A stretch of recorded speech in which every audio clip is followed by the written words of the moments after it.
Welcome everybody. I'm Cory, I'm Jordan. and this is the Cordan in Full Effect podcast. Where we're going to discuss finances and fitness, or wealth and health, or whatever you want to call it. And we're going to help you guys get your life together. And we're going to really start from a groundbreaking and Genesis type perspective, where we're going to show you how to build your foundation and build a team and show you how to progress through life. Really, from our perspective, I know a lot of people already show up with the success and then they show you how to get it, but we're going to show you how to get it from the start, because we're at our start and we really don't have that much right now. This is our first podcast, so this is awkward as hell right now. It is, But we're gonna get to it. When we say full effect, we can go a little bit off the rails. We aren't wild, but every now and then it does get a little over exaggerated.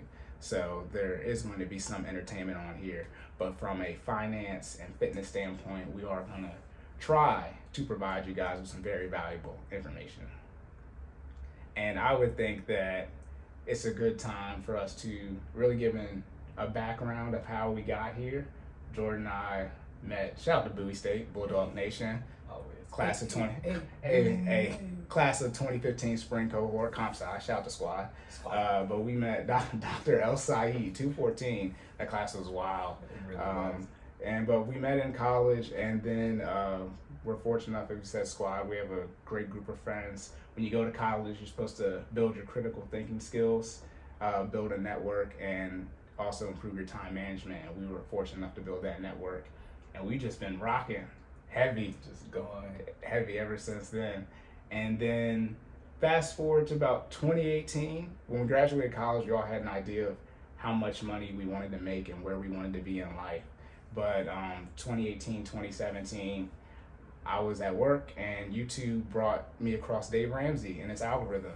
And he said, hey, when you spend less money, you have more money. And I was like, what? That doesn't make sense. A lot of people say it's not real financial advice when you say just, live below your means. And I started doing some more research, and I was like, yo, we're broke. We're broke. And Jordan and a couple other friends like, what are you talking about? I'm like, nah, we got to get on a budget, and we have all this debt, and our finances are not progressing the way they should be. And then a couple of months later, Jordan started getting his fitness act on. Yeah. Oh, the fitness stuff. So fitness is a lifestyle, guys. So what happened with that is I kind of looked in the mirror one day, didn't like what I saw. So I did a little bit more of my fitness journey to kind of get to a place in which I would be happy. And what that meant was doing additional exercises, getting control of my diet, doing a little bit more than most, more than average, than what was necessary to kind of get my stuff together. And from there, it kind of expanded from myself and my wife, and then from us to, of course, the squad and other friends who had noticed the difference and changes that our fitness lifestyle had made. So.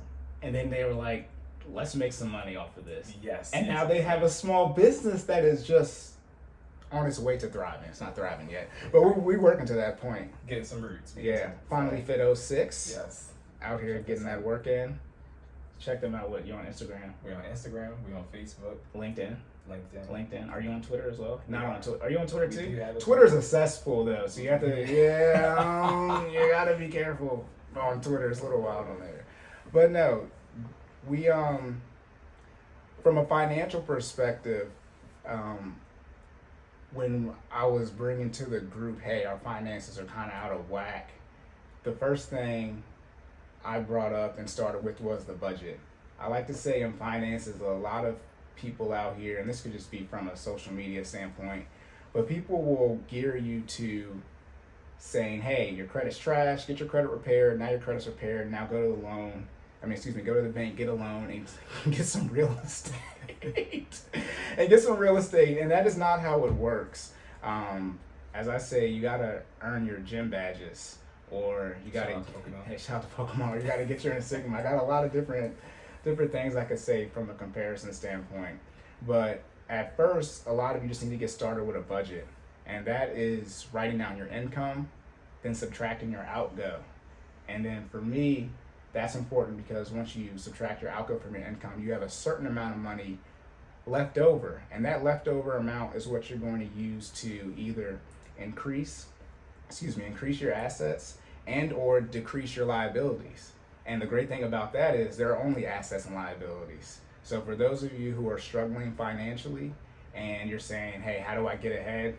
First thing you have to do is what, Jordan? Make a budget. You gotta get on a budget. You gotta get on a budget. You have to get on a budget. It's a must have. And I know with the budget, especially Jordan and his fiance did at the time, but now wife, being my first clients, and they are patient zero. It was very tumultuous, to say the least. And I was a little mean, aggressive, not really, but getting them to see that you need to be on a budget was It was a little rough. It was rough. I was like, what do you mean? It was rough. Now, fortunately, we come from, again, computer science background, so it's nothing for us to do the math, and when the math makes sense, it makes sense, that's what it does. But a lot of people think a budget is very restrictive and controlling, and It's really not. it is controlling, because you are controlling how you're going to spend your finances, but not controlling from a restrictive standpoint. I mean, you make a certain amount of money, and then you just tell your money where to go on your budget. I think the biggest, I don't want to say so what factor, but the biggest heads up that helped us transition to being on a budget consistently was that it made you more aware of where you place your finances, right? Like you'd be surprised of how much of your money you're spending on like food or like clothes or frivolous purchases throughout the month. Going out to eat budget. Hey, I know we're in a pandemic right now. We're sort of coming out of it. But if you want to get some money back in your budget, just stop going out to eat. Literally. Stop going out to eat. I guarantee you'll save money. Like no question. And so, yeah. That was a big step. And then, like I said, that's 2018. So we're almost 3 years into it now. And I have just been researching as much financial information as I possibly can, and I figured out there's too much out there for me to learn, but I'm still working to get all of it in my brain. But you're doing a great job, folks. As I mentioned, Dave Ramsey, for those of you who know Dave Ramsey, he is 100% anti-debt. He's going to help you get out of debt and build wealth, but he has his 7 baby steps, and go over those real quick. Baby step 1 is save $1,000. Baby step 2 is to pay off all of your non-mortgage debt, so student loans, car loans, credit cards, etc. Baby step 3 is to save 3 to 6 months of an emergency fund of your expenses. Baby step 3B is if you don't have a house, save for a down payment. Then baby step 4 is to save 15% for retirement, and I can't wait until they get to retirement. So a lot of you are underfunding your retirement, but that's not what we're talking about right now. Then baby step 5 is to save for kids' college fund if you have kids. Then baby step 6 is to pay off your house, and then baby step 7 is to, I can't remember exactly what it is, but it's to live like no one else and build wealth.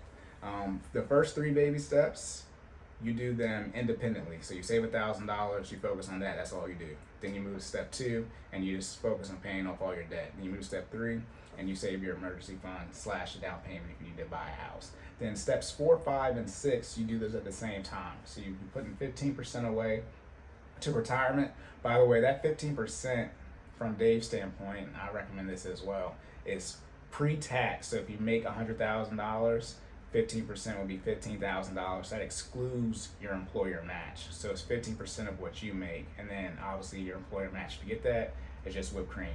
And then for baby step number 5, like I said, you would, whatever money you have left over after you put in your 15%, you would put towards your kids' college fund. You can use an ESA or 529 for that, and then whatever money you have left over after that, you'll be putting towards your mortgage.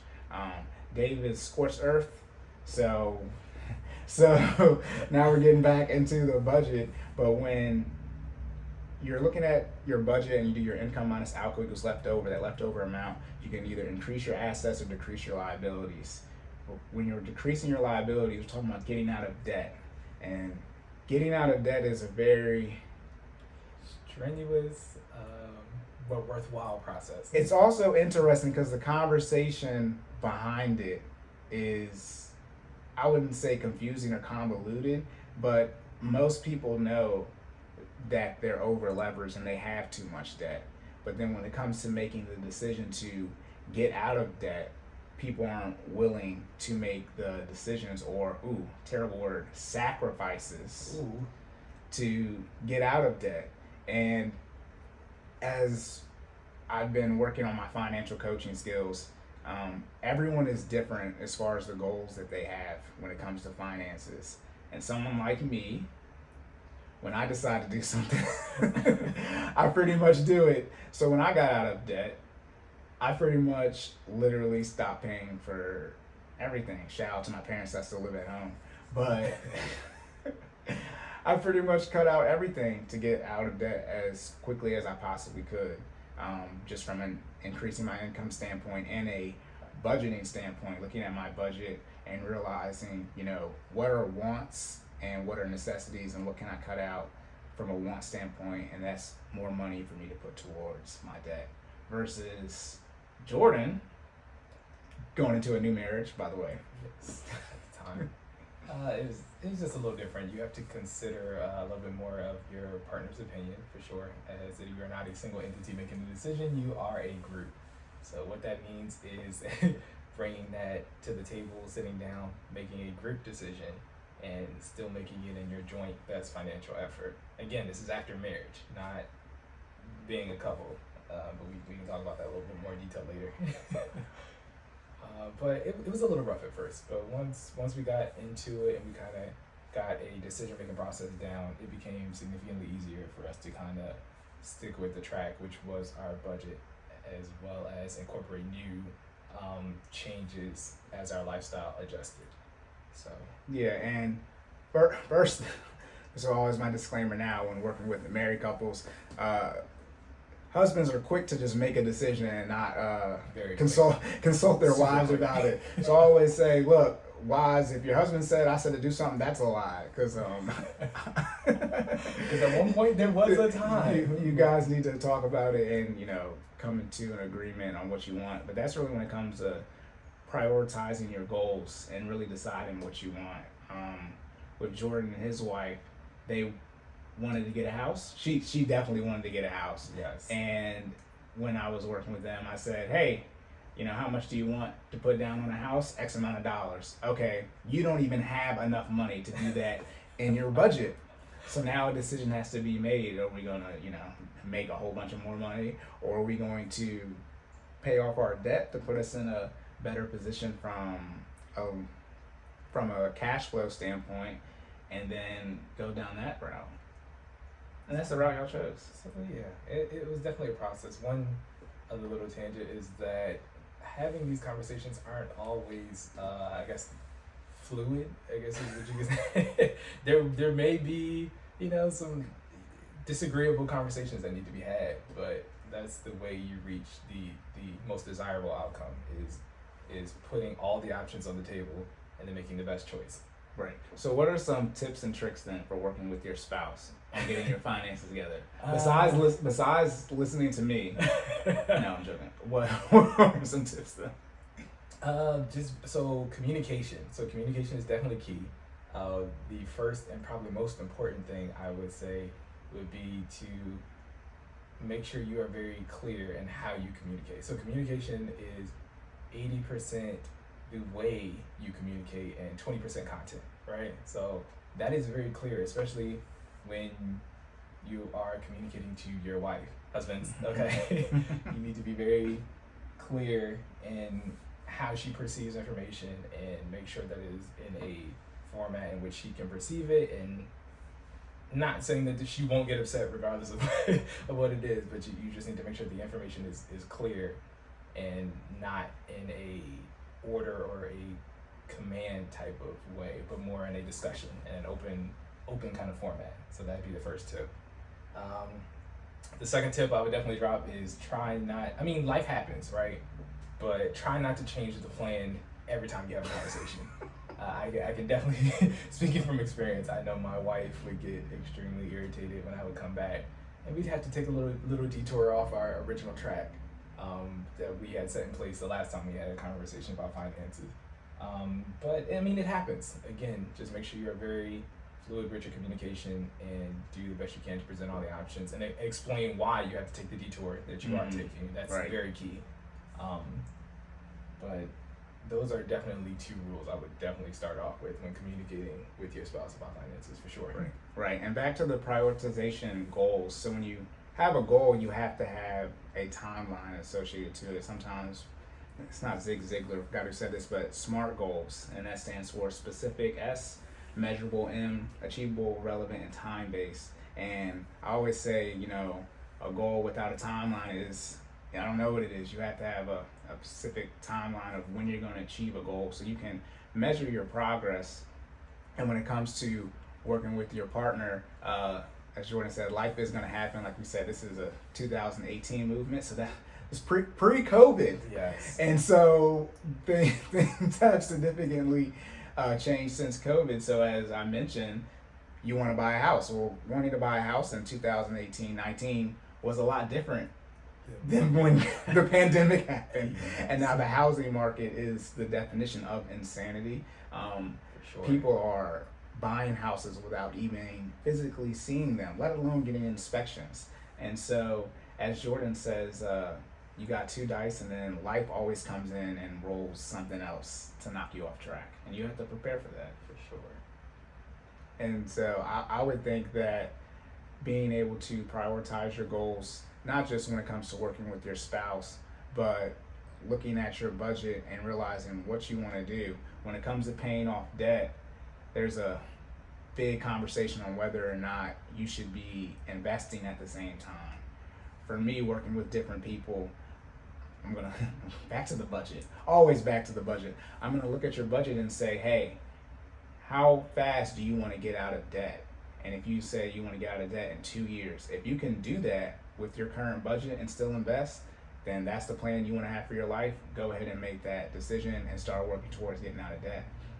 But if you want to get out of debt in 2 years and you can't, there are really two things we can do. But one thing, and that would be to increase your income, because we're trying to decrease your outgo, right? We're trying to lower your expenses by paying off debt.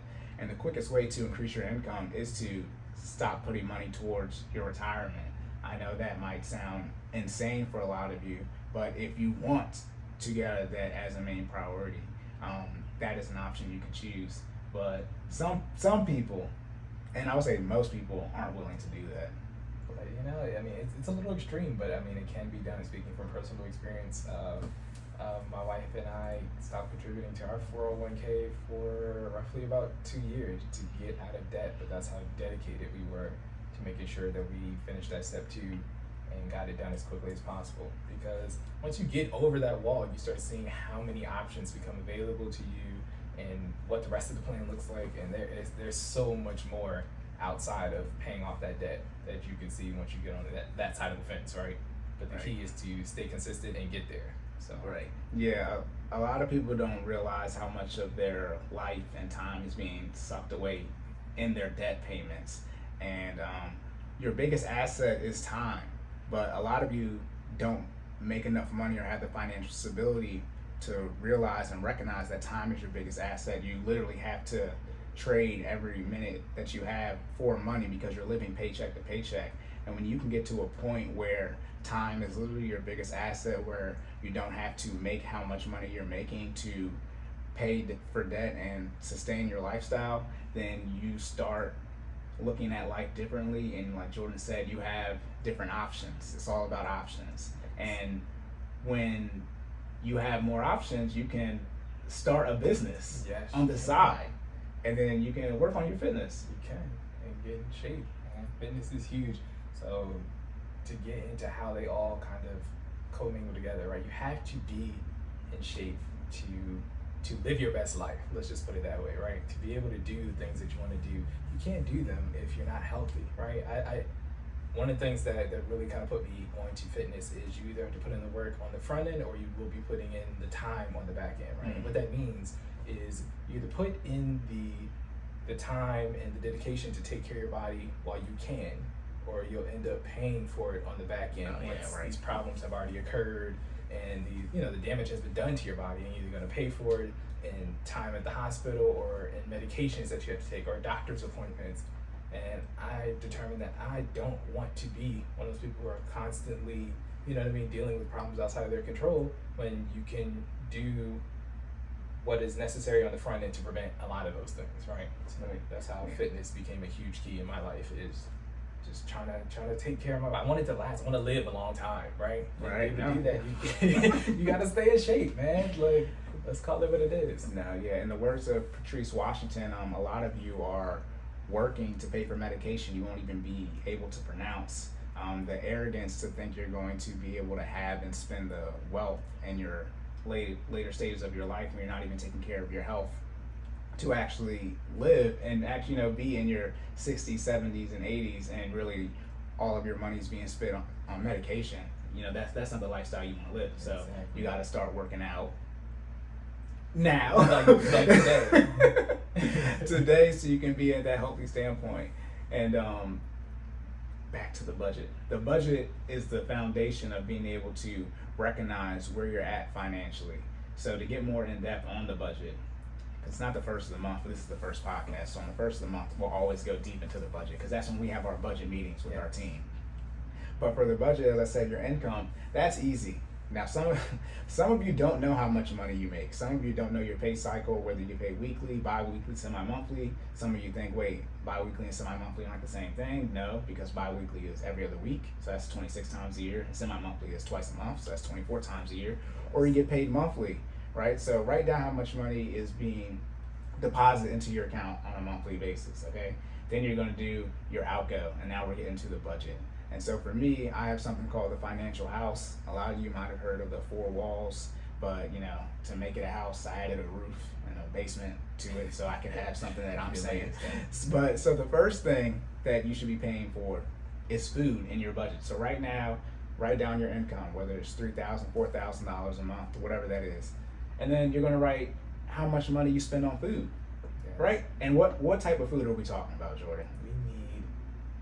Okay, so from a fitness perspective, it is okay to balance out what you bring into your household. When I say balance out, you can have, you need your proteins, you need your fruits, right? You need your carbs, and it's okay to have those sweets, but the key for all of these things is moderation, right? So I'm saying all that to say that you can eat what you want, but the key to eating what you want is eating a serving size. So I know a lot of people aren't even aware about macros and nutrition facts, but there is, on every FDA approved product, there is a thing called nutrition facts, and it is a small white square, usually on the back of the wrapper or the package, that tells you exactly what the serving size is for that product.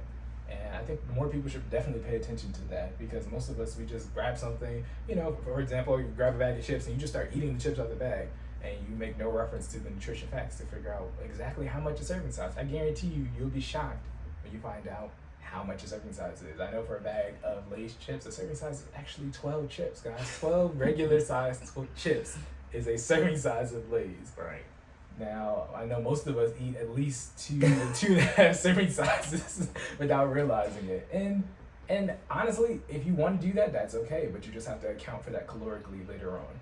But to answer Corey's question, you want a collection of food, but you want to make sure that it balances in the budget. Now, back to prioritization again. For those of you who weren't really picking up what Jordan was putting down, he did not mention going out to eat and doing your brunches. Not at all. The first thing, again, prioritizing things, the first thing you need to write is your food budget, and that's just your grocery store food. That is not going out to eat. In-house That substance. is a separate line item. Right now, the very first thing you're going to write down is your grocery store budget. And for those of you who don't know how much your grocery store budget is, shame on you. I'm going to say that nicely. But you need to know how much money it costs for you to feed yourself. Yes. I think that just makes simple sense. Yes. Okay? And then also when it comes to your budget, as Jordan was talking about the nutritional facts and the serving size, a lot of you might be thinking, well, I can't afford to eat healthy. Well, this is the first thing you're paying for, so I just helped you there, right? And also, too, when it comes to a budgeting and saving money standpoint, not just couponing, but most people don't eat all of the food that they put on their plate. So usually people on average are throwing away about $20 a week in food. $20 a week in food. That's what you're putting in the trash cans, so you're not eating everything. That's almost $100 a month. $20 a week, y'all. That's a lot of money. So if you are struggling to feed yourself, you should prioritize your grocery bill first in your budget. And then you want to make sure that you're being more health conscious and wealth conscious, because we're not frugal over here, right? It's not frugal, it's wealth conscious. But you want to be more aware of how much food you're actually throwing away, because everything that you throw away, that is literally money that you're throwing away as well. And obviously, you're not going to always eat all the food that you buy, but you do need to be aware of that. So on the fitness side, we call that food utilization, right? So write that down.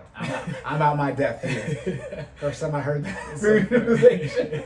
So for food utilization, it basically just comes down to planning when you're going to procure groceries throughout the month. So for our household, what my wife and I do is we actually sit down, we make a list, but we buy our groceries one based off a bi-weekly basis, because that's the frequency of how we get paid. But then on top of that, we buy it in according to what will go bad the fastest and how often we eat that food, right? So things like fruit, veggies, and even certain proteins, depending on what it is, we buy those in smaller amounts more frequently, because we'll eat them, but we want to make sure we eat all of them before they expire, right? So let's be honest, how many times have you had some bananas and they go bad, right? Or you have some apples and you know what I mean, you don't eat them all before you got to throw them all away, or some veggies in the refrigerator that you got to throw away. That's money thrown away too, by the way, guys. Literally throwing it in the trash that you can't use it for a substance. It's costing you funds. It's a complete L at that point. So the goal is to stretch that budget as well as stretch that food over a desired period to make sure you maximize the caloric value as well as the financial value. Right. And so again, I've only spent one line item right now. Just your grocery budget. Okay, so let's say you make $4,000 a month. That's what some of y'all, not all of y'all, we're getting during the pandemic, that $4,000 a month. So let's just say that's your income. Okay, so you got $4,000 right there at the top of the piece of paper. Okay, then you're going to subtract the first thing is your grocery budget. So let's say that's $500. And some of y'all are thinking, what? Look, man, what do you want me to say? I don't know how much it costs for y'all to eat. Figure out and then put it down there. Recommendation, though, is to always add, depending on how many people, obviously, you're feeding in your household, but anywhere from $50 to $100 of what you think your grocery budget is, because you're usually probably spending more money than you think you are. That's the first thing. So if you are struggling to feed yourself, that's because your grocery bill is not the very first thing on your budget, which it should be. Okay, now, by the way, y'all can debate whether or not it should be first. Cool, whatever. Anyway, somebody tried to tell me that I'm gonna get into transportation, but their gas budget should be ahead of grocery bills because they had a kid. I'm like, bro, Child Protective Services will not take your kid away if you don't got gas in your car, but if you do not feed your child, they will take your kid away from you. So I'm like, so y'all can rank these things how you want, but don't eat unless you right. feel like it. But that's the first wall, right? Part of this financial house, right? Your grocery budget. Second, shelter. And shelter in the four walls is usually food, shelter, clothing, and then transportation / utility. That's sort of 5 things. But for me in the financial house, after you got your grocery wall, you're gonna have your shelter wall, and that's gonna be broken down into your utilities and your rent / mortgage. Okay, so rent, mortgage, everybody knows what that is. That's not hard to explain. But from a utility standpoint, again, prioritizing things. This is just like the grocery bill is not you going out to eat for your food category on the very first wall. This utilities is just the basic utilities you need to run your house. So that'd be water, electricity. I'm gonna be nice and give y'all Wi-Fi and cell phone. It is 2021, so you do need those things. And you might have to pay for gas, sewage, whatever it is, based on where you live at in the country. Don't forget we're in a pandemic, or a lot of us are working from home. You need that Wi-Fi. You do need the Wi-Fi. I as much as you can afford, but I recommend you get the best Wi-Fi you can get. Exactly. I don't recommend going cheap on tech. I never do. High speed. But from a shelter standpoint, again, utilities, just the basic utilities that you need. So this wouldn't be, subscriptions in your utilities. Like my child needs Disney Plus, as if we all didn't watch 2 Disney movies growing up in the 90s. right? Your child isn't watching. Your child isn't watching everything on Disney Plus, right? No, you don't need your Apple Music. Go on YouTube and suck it up that you can't exit out exit out the app and still listen to it. And you got to listen to ads, right? These are just the needs Ads right have now. never killed anyone, guys, Right, ads have never killed anyone except probably someone who might have died from it. Anyways.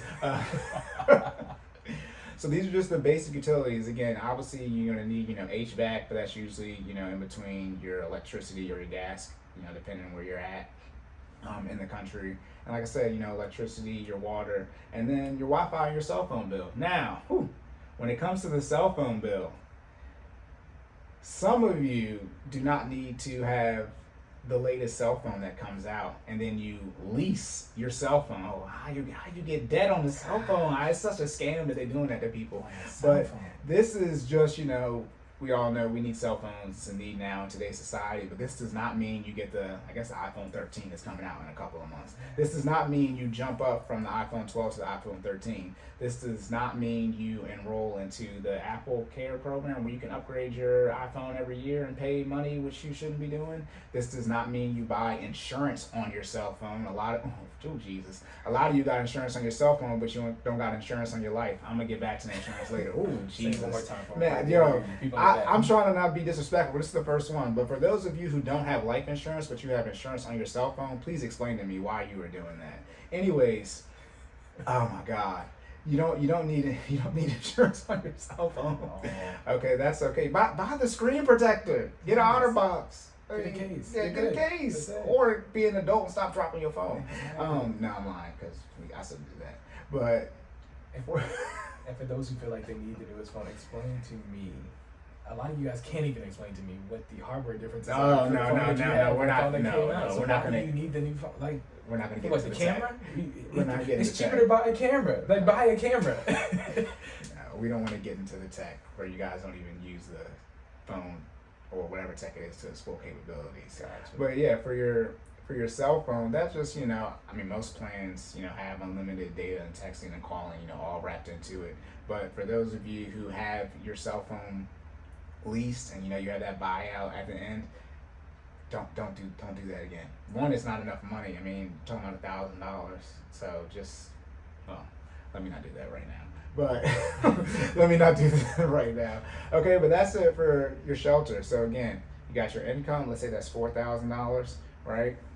Then you got your grocery bill, which is $500, and let's say your utilities in total is another $500. And please do not hammer me on these numbers. I'm just trying to be average for everyone in the country. So now we spent $1,000. So now we have $3,000 left over, right? Income minus outgo equals left over. Always need to remember about that leftover amount. The third wall, or the third part of the financial house, this would be clothing. And when it comes to clothing, this probably be the most debated one. I always say, I don't know what y'all be spending money on. People just, people go to Target and say, I don't got no money. But when it comes to clothing, from my perspective, which is, a very terrible one, if you do not have children and you are not going through a significant weight gain or weight loss journey where you need to buy clothes because your body's changing, you do not need to be spending any money on clothes. As a full-grown adult, you're not grown anymore. So why are you spending money on clothes on a monthly basis? So this is something you're going to budget for every month. And if you're not losing or gaining weight, then you don't need to budget for clothes every month. Let's be very clear, guys. Clothes means shoes as well. Alright? Shoes, belts. Hey, y'all gotta stay off that sneakers app. Look, you can wear it. Alright? That's what we're talking about. Right. Let's be very clear. And now, so for those of you who have children, which is gonna be a lot of people, you just gonna put a question mark here for the clothing, budget, right? Kids grow obviously insanely fast. One tip I do recommend for those of you who are getting ready to have, another child or your first child, tell people not to buy, any 3-month clothes for the baby shower, because babies, they only 3 months for, that month. They're gonna be 4 months after that. People will show up to a baby shower with like 10 newborn size clothes. It's like, first off, the baby might not even fit this when it come out the womb. Exactly. So that's one little tip as far as, for those of you who have children. And for baby showers, try to lean more in that like 6 month plus range. So, your child can actually, wear the clothes and they'll probably only wear it for one day. anyways at that. And then from a fitness standpoint, if you're losing weight or gaining weight, what are some clothes or clothing stores or brands that people could look at from a budgeting standpoint? So I highly recommend Old Navy. Shout out to Old Navy. If we can say that. Yeah, I don't We're not sure. You have to talk to our lawyer. We'll figure it out. But I know they always have discounts on clothes. One small tidbit just of information in terms of buying clothes. I would wait as long as possible. If you are undergoing a fitness journey, which means you're in the process of either gaining or losing weight, I would wait as long as you possibly can to procure clothes. And that being said, it would be when you hit a major transition, meaning to the point where if you lost so much weight that you can no longer, you start to look unruly if you wear the same pants, or you have your belt all the way to the highest notch to the point where you can't hold them up, then I would recommend buying clothes. That way, one, it will save you money, so you're not constantly just in the store buying clothes every time you drop a couple inches off your waist, or if you gained a lot of muscle, you know what I mean. Don't buy clothes every time you go up a couple inches. You just want to make sure you get as far in between those purchasing gaps to make sure that you maximize your budget. Other brands, Amazon. We all know Amazon is into a little bit of everything. Amazon has athletic wear available for cheap. They have a little bit of everything. So I would definitely recommend getting your clothes off of Amazon if possible. Right. And really not the cheapest things. I'm bougie. I like nice stuff. But stuff hey, I don't care. I'm spending my money on it. But stuff that is obviously going to last you. Obviously, I'm not saying, to buy cheap things that are dingy and, essentially you're going to be spending more money because you have to keep replacing them. But just be wealth conscious of what you're spending your money on, for those of you that are buying clothes. So now, what have we done? We spent grocery bill, we spent money on your shelter, so utilities and your rent/mortgage, and we've gotten you clothes. Now, for some of you, you're thinking, I got some other stuff I want to buy. It's not your part of the show. We're not there yet. We're not there. So let's say for clothing, just to give it an even number, we're going to say $200. Okay, so we spent $500 on your grocery bill. Okay, $500. Jesus, I said $500 on your shelter, and I forgot to put the rent and the mortgage. Hey, this is live. Okay, so we're gonna say it's $2,000 for your shelter, okay? Because I forgot to include your rent and mortgage. Although we are doing a moratorium right now, and I don't think some people are due until June 30th. But so you got some time. Yeah, but no. Let me go back and redo that. So $500 on your grocery bill, $2,000 for your shelter, and let's say another $200, okay, for your clothing budget. Okay, so what is that? $2,700 from $4,000. So now we have $1,300 left over. Now, some of you are saying, that's not that much money. I know. Keep listening to us, and we will help you get more money and show you how to improve your finances. But that's one of the reasons I'm doing this, so you guys can see how fast the money goes if you just properly fund your necessities, okay? So now we got $1,300 left over. And so now we need to pay for transportation. Now, transportation is broken up into three things. You have, in order of what you should pay for, you have car insurance, then you have gas, and then you have a car note for those people who have car loan. Now, for those of you who are wondering why I said you should pay for your car insurance first, it is against the law. Against the law to drive a car without car insurance. So you have to pay for that first. Some of you might think gas is first. No. If your car is on a public street, even if it has no gas in it, you have to have insurance on it by law. You can't have a car on public roads without it being insured. So you have to pay for your insurance first. Then you're going to pay for your gas. Obviously, everybody knows what gas is. Shout out to the gas prices going back up. It's been very aggressive lately.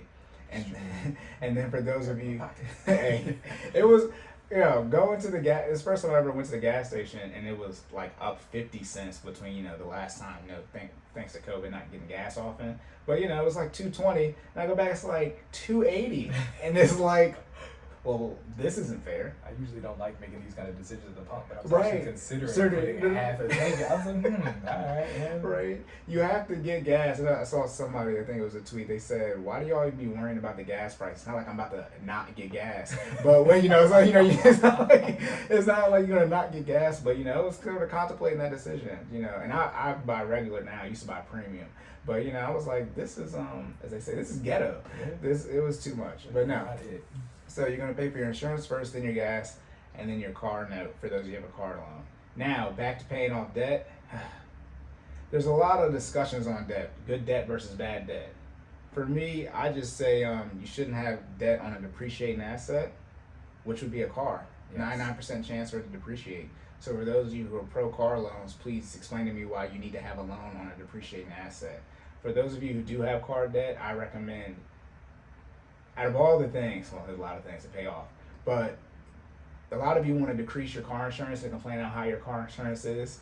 Part of the reason your car insurance is high is because you don't own the vehicle. It's not yours. There's a lien against it.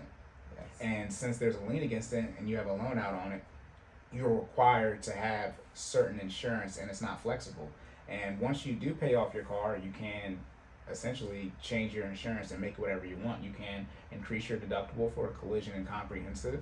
A lot of people don't want to do it for collision, but comprehensive for sure. Because that's comprehensive is when, you know, like a tree falls on your car. When trees don't, you know, how often do trees fall on cars? But when you can, once you pay off your car loan, you can increase your deductibles, and that significantly will lower your insurance premium for, you know, the month, 6 months, yearly, however you pay for it. Also in that, a lot of you are underinsured when it comes to your car insurance. Due to you having the lien on it, you have to, you know, let's say you got to have $50,000 in liability insurance. You need more than $50,000 in liability insurance. You can kill people in car accidents. On top of you know, damaging the vehicles. And when it comes to insurance is defense. It's going to protect you. So you really need to have enough insurance to protect your current net worth and, you know, what it's projected to be. So a lot of you probably need to have closer to $300,000 in liability insurance. Obviously, check with your insurance broker on exactly, you know, what they offer. But when you increase your liability coverage, right, that obviously increases your premium, right? So then you would offset that by increasing your deductibles, which will lower your premium. I know I had on my car insurance, I had $50,000 worth of coverage on damage to my car, but my car was never worth $50,000. So why do I need $50,000? Why do I need $50,000 worth of damage coverage on a vehicle that is only worth $20,000? Now that was only like $2 a month for that, but still, when you look at your car insurance, you will be able to change it once you do pay off your loans. So I do recommend you paying off your loans. Now Jordan, with his car loan, he almost made a very, I would say, irrational. It was irrational. It was irrational. Yeah. So my car loan, I have a very nice car, at least for what it was at the time. I have a 2013 Camaro. Camaros have always been my favorite kind of car. So I told myself, next time I need a car, I guess I'm gonna get a Camaro. So I got it. I had been paying, I think my car note came out to roughly about $400 a month. I was making those payments consistently, at least paying the $400, if not paying a little bit over. But then for that I got it all the way down, been paying for roughly about 2.5 years. I had got all the way down to about $5K left. And when Cory had originally been doing this research for finances, one of the conversations we had was whether or not I should pay off the remaining $5K, but in full, like one swift payment of $5,000.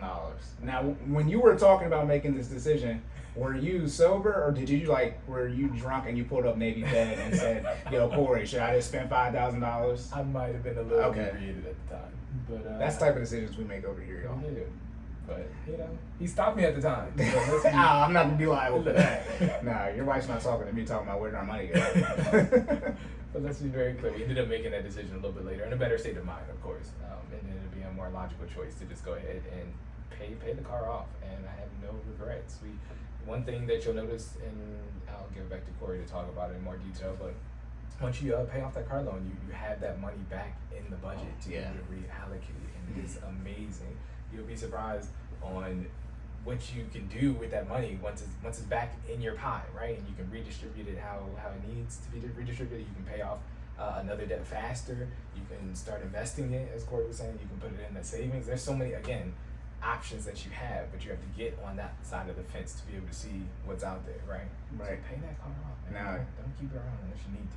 Yeah, what Jordan's talking about, when you get that, when you when you pay off debt, I know this might sound insane, but when you pay off a debt, you no longer have to make that minimum payment. So now that money goes back into your budget to spend on something else. And that's what I was talking about, that leftover amount. You use that to increase your assets now, right? You're no longer using it to decrease your liabilities. You can now use it to increase your assets. And with the car loan, and let's be very clear, we're not like Need for Speed car people, but we love our cars. We do. And coming from somebody who spends 75% of their pre-tax income on their brand new car, yeah, I can understand why some of you like your cars, and it's kind of crazy that I had spent as much money as I spent on my car. But when I looked at, that's true. I didn't know yours was $400. Yeah. Mine was almost $400. It was $380. And when you look at, for me, I was putting money aside. Really, when I looked at, why I should pay off my debt, I was saving money, and I was saving about $100 a month. And so I was doing that for a year or two. So I had about $2,000. And then, not to cut you off, you know what it was though? What? I didn't put any money down. Oh, you didn't put any money down. I put $5,000. I put $5,000 down for mine. See, you came with the right mind. Well, I mean, pick the car out. And I said I wanted that one. And right. Okay, this is what it costs. No, like, but how much was your loan then? So it's $20K. It was about 23. How high was your interest rate? Like 5. Yeah, but there's no. Yeah. About never mind. For those who, in short, if your interest rate is above 5%, the bank does not think that they should give you the loan. People with good credit don't get 5% interest rates. But I'll discuss that at a later point. Get into the banking and financing sphere. But yeah, I was saving about $100 a month, and I had about $2,000 saved. Like I said, I heard Dave and someone paying off all this debt, and I'm thinking, well, if I were to pay off all my debt in 2 years, right, and then save, all that money I was using to put towards debt in another year, so 3 years, I would have, a little over $10,000. I spend about $1,000 a month on debt payments versus me just saving $100 a month, right? Times 3, that's only, that's $1,200 times 3, that's $3,600. And I was like, well, I'd have more money if I paid off my debt. And then that's just from a saving standpoint. That's not getting into investing your money, and not just in the stock market, but in general, investing your money and getting that compound interest on that. So a lot of you should sit down and look at your budget and look at all of your finances. A lot of you, one of the reasons you won't do a budget is because your finances all over the place. So there's a lot of friction when it comes to finding your bills. Or, y'all don't want to see how much debt you have. Shout out to the people that are afraid to look at how much debt that they have. And that's really why you truly don't want to pay it off. You're using the fact that you have debt as an excuse to why you're not winning financially, when you should just pay off your debt so you can win financially. You ever heard the phrasing, ignorance is bliss? That Oh. does not apply in the financial world. Just because you don't pay attention to it doesn't mean that it's not there. Right, exactly. So to get back more though to the financial house, so that car note, if you do have it, it's understood why you have it. Jordan, I definitely can't speak on saying no, you should never have one, because we definitely have one, and some recommend, you might need to sell your car, and get into, a lower car as far as value to get out of debt faster. We don't recommend doing that, especially as guys. We're gonna pay off the car and keep it. If you can do that, I was going to take 5-6 years to get out of debt. No, but if you can get out of debt in 2-3 years, I would just go ahead and keep your car, because everybody loves cars. Exactly. So now we've done, you could say, the 4 walls, and now we're gonna get to the financial house. So let's say for transportation, what are people spending? Gas, car insurance, car note. Jesus, you got a car note, $500 average. My God. Okay, average car payment on new cars over $500. Y'all be out here insane. Let's say you're spending, $600. I'm out of money. I only got $1,300 left. And if you got a car note, if you have a car note and gas and car insurance.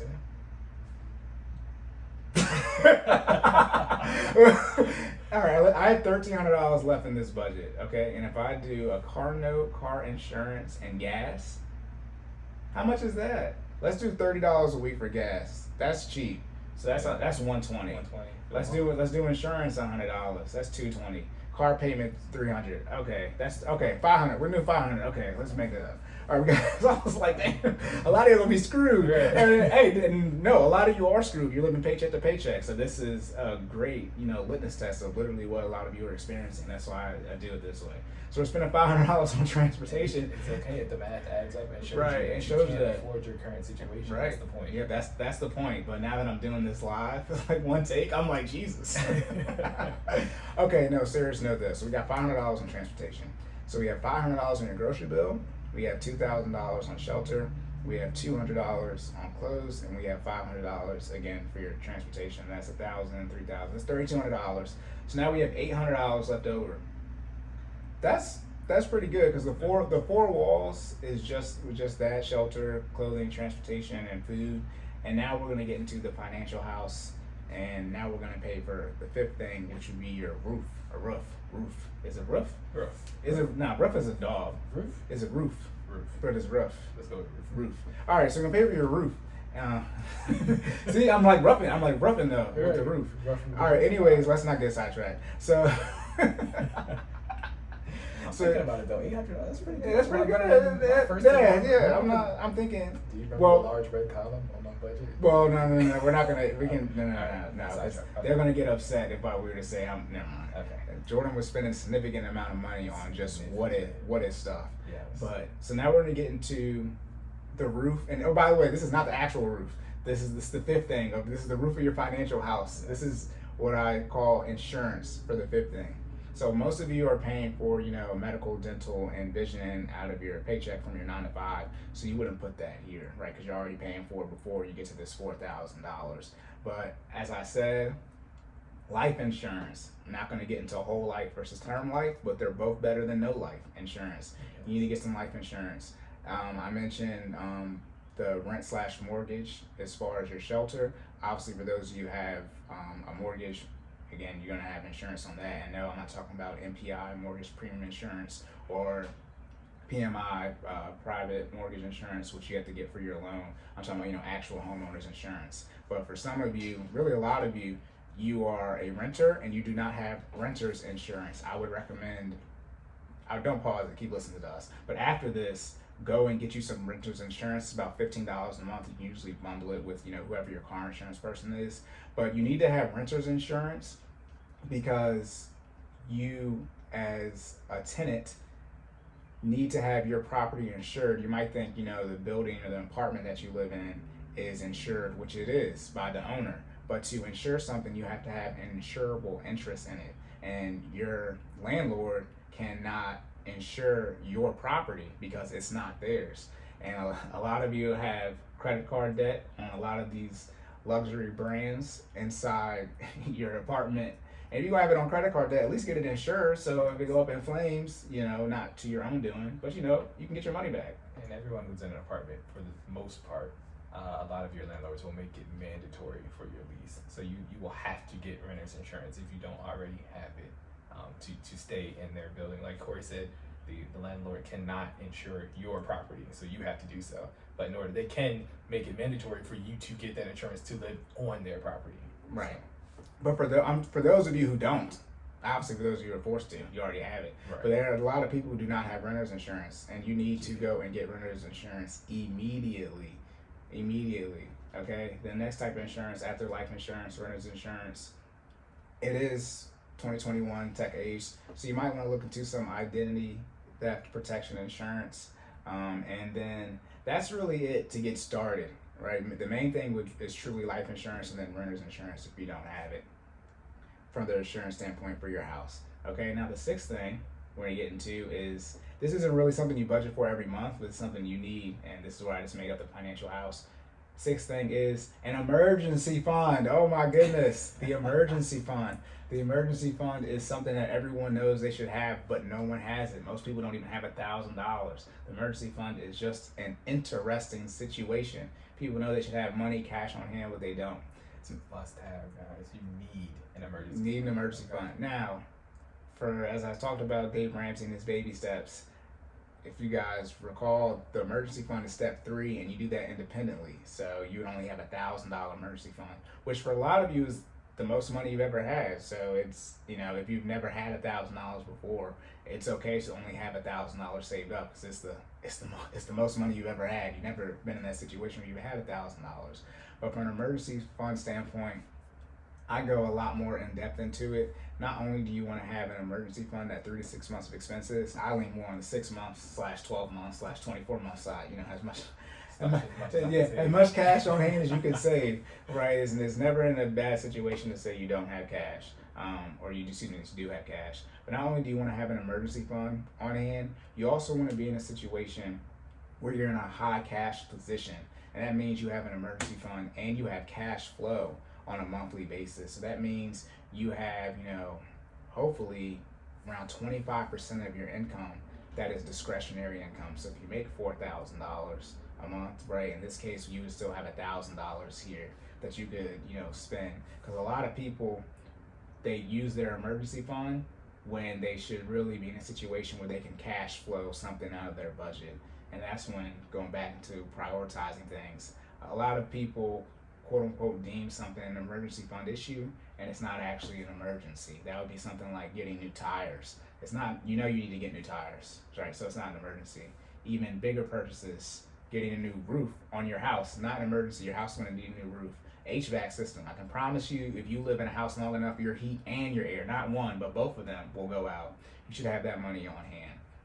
Now, that emergency fund or that extra cash on side for something like your tires going out, etc., that's on top of your 3 to 6 months of expenses. And you would save from my perspective, you would save for those, not independently, but different mindsets. So your 3 to 6 months of expenses, you save that money as fast as you possibly can. You need to get your emergency fund, that 3 to 6 months of expenses, saved up as quickly as possible. Then when it comes to quote unquote emergencies, but known expenses, like, new tires, like having to get a new roof, any type of house maintenance items, you are going to look at your budget and figure out how you can cash flow those things. So, every now and then, you put $500 away towards, let's say getting a new roof. And that's when sinking funds come into place. So sinking funds, you just keep, putting the money in there, and eventually you're gonna look up, and, in 10 months, you put $500 away, you'll have $5,000 for your new roof. It's not like your emergency fund where you're gonna go crazy and cut everything out so you can save $2,000 - $3,000 a month, so you can get, your 10 to 15K saved. And go ahead. And what you're doing when you're doing these things, guys, is you're actually creating a habit, right? So in either the fitness or the financial world, right? The whole point of all these exercises is to help you develop habits, healthy habits, right? Healthy habits in terms of being able to be responsible and put away X amount of dollars, and still be able to provide for what you and your family need. And on the fitness side, it's the same way, putting in that time and that dedication you need to get the desired result, whether it be to lose weight and or gain muscle, right? So you need to make sure you put that time in to develop the habit, so when you do need to execute, it's there, right? Right. So. Yeah. And for those of you who are paying attention, I didn't spend the rest of this $800 on the insurance and the emergency fund. If you can imagine, $800 a month is not a lot of money to save towards an emergency fund. It is a lot of money, but most people need a minimum of $10,000 for their emergency fund. 3 to 6 months, you're probably spending $3,000 a month for most people. 3 times 3 is 9,000. So you're gonna need about $10,000 minimum. If you're saving $800 a month, that times 12, what is that? 96. That's $9,600. That's gonna take you a year to save your emergency fund. And obviously you're likely gonna have things pop up along the year. I don't know, you might have to deal with a pandemic. God, they shouldn't, last thing I needed in my toolkit to say, hey, there might be another pandemic, but you want to have that money saved as fast as possible. So we spend out of this $800. Term life insurance is pretty cheap, so let's say you're spending $50 on that, and that's all you're spending. Then you got $750 for your emergency fund, right? But now we're out of money. Yeah. And for those of you who are really paying attention, but maybe I'm helping you get your financial literacy up, we ain't really spent no money. Like, we have we have gotten your groceries, we have gotten your utilities and your rent / mortgage paid, we have put clothes on your back, we have paid for your gas, your insurance, and your car note if you have one, and we paid for any extra insurance that you might not have. And then we're putting some money, away a month, $750 a month towards your emergency fund. which is great. But I left out on your student loan payments. I left out your credit card payments. I left out, your lifestyle for inflation. You had Apple, Spotify, and Tidal, which is no longer black owned. You had Disney Plus, Netflix, Amazon Prime, Hulu. I mean, Jesus. The list goes on. And now you can see where that $800 that we had, quote unquote, left over before we spent money on the insurance and emergency fund. You can see how that money dwindles away, and you're at a point where you're living paycheck to paycheck. Now, what I didn't even do is this was really from a single person perspective. Do not get me into married couples. Now you have 2 car payments. Now you have 2 student loan payments. Now you have, truthfully, 4 credit card payments. The average person has 2 credit cards. Now you have 4 credit card payments. If I just do your 2 student loan payments, your 2 car payments, and your 4 credit card payments, that's 8 bills. And by the way, that's not even, I haven't even get you food yet. That's just your debt payment. So let's not get into medical bills, which might, be on your credit cards, but still you might have medical bills. Oh Jesus, those of you doing payday loans, please don't do payday loans. Please don't.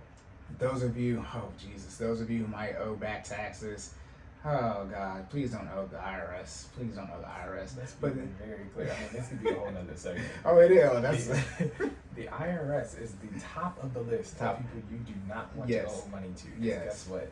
You're going to give it to them or they're going to take it. Let's be very, very, very clear. Right. All right. When it comes to prioritizing debt and paying it off, if you owe back taxes, you pay them first. And I said I was going to get to more of the banking and financing thing, but I was telling Jordan and our team in 2019, you'd be surprised about how much stuff you actually have to pay for. Little did I know a pandemic would happen and my theory would get stress tested. But when the pandemic happened, a lot of you should realize you don't have to pay for anything except food, gas, and that's it. Pretty much. Pretty much that's it. Obviously, any extra stuff you want to add, but you got the moratorium on the student loans. Your car loans have to be paid right away. Obviously, stuff was due eventually, but you didn't have to pay for that stuff.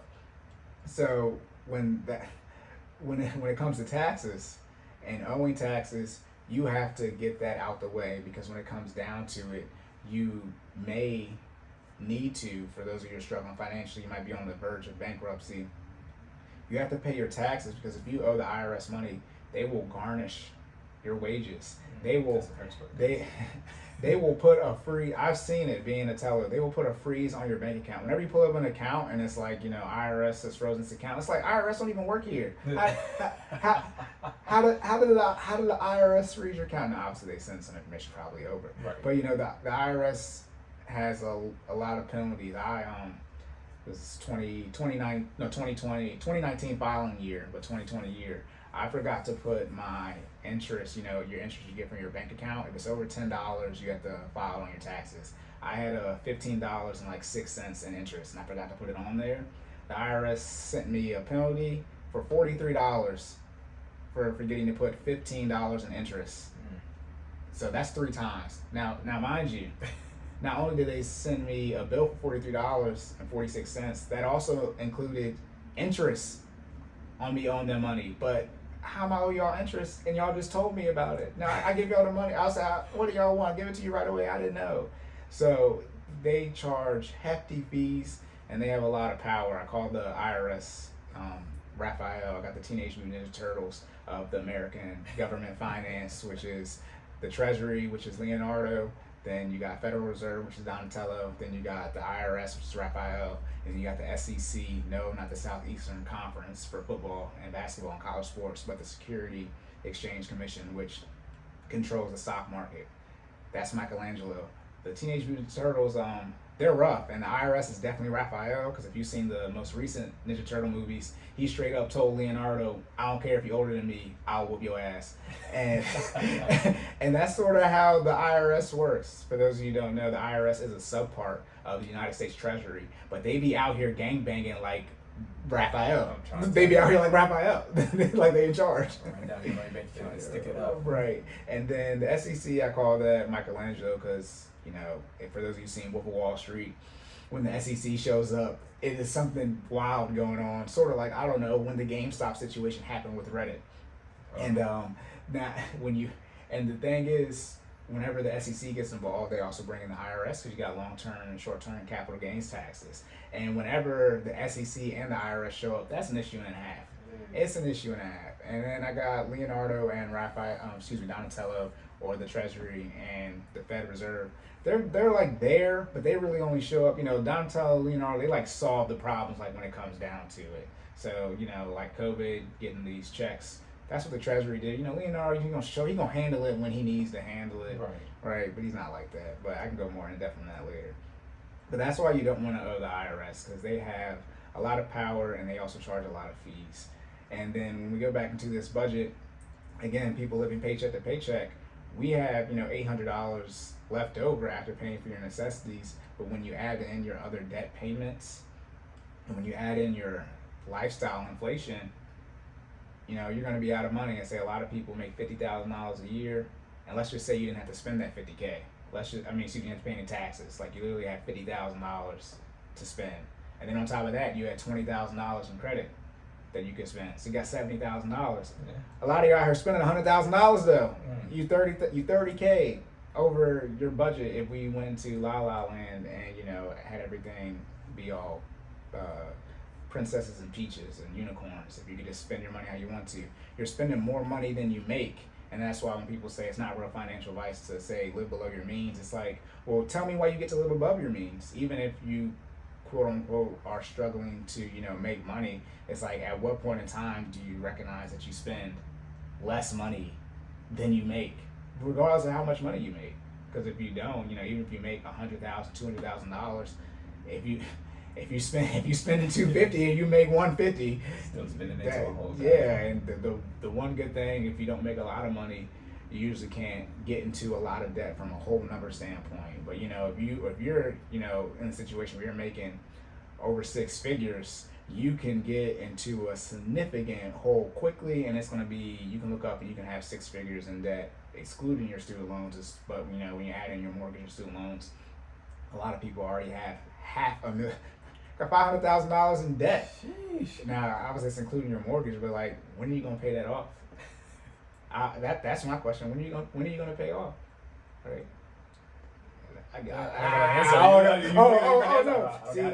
See that goes to the plan. And so when it comes to, I guess we can switch gears more to paying off debt, because that's what I just finished doing last year, and Jordan and his wife are in the process of doing it, waiting for Joe Biden to see if he's gonna forgive these student loans, which he's not. But when it comes to paying off debt, I recommend, if you can do it in under 2 years, that you should do it. There's no reason to not do it. To not do it. I recommend you do it.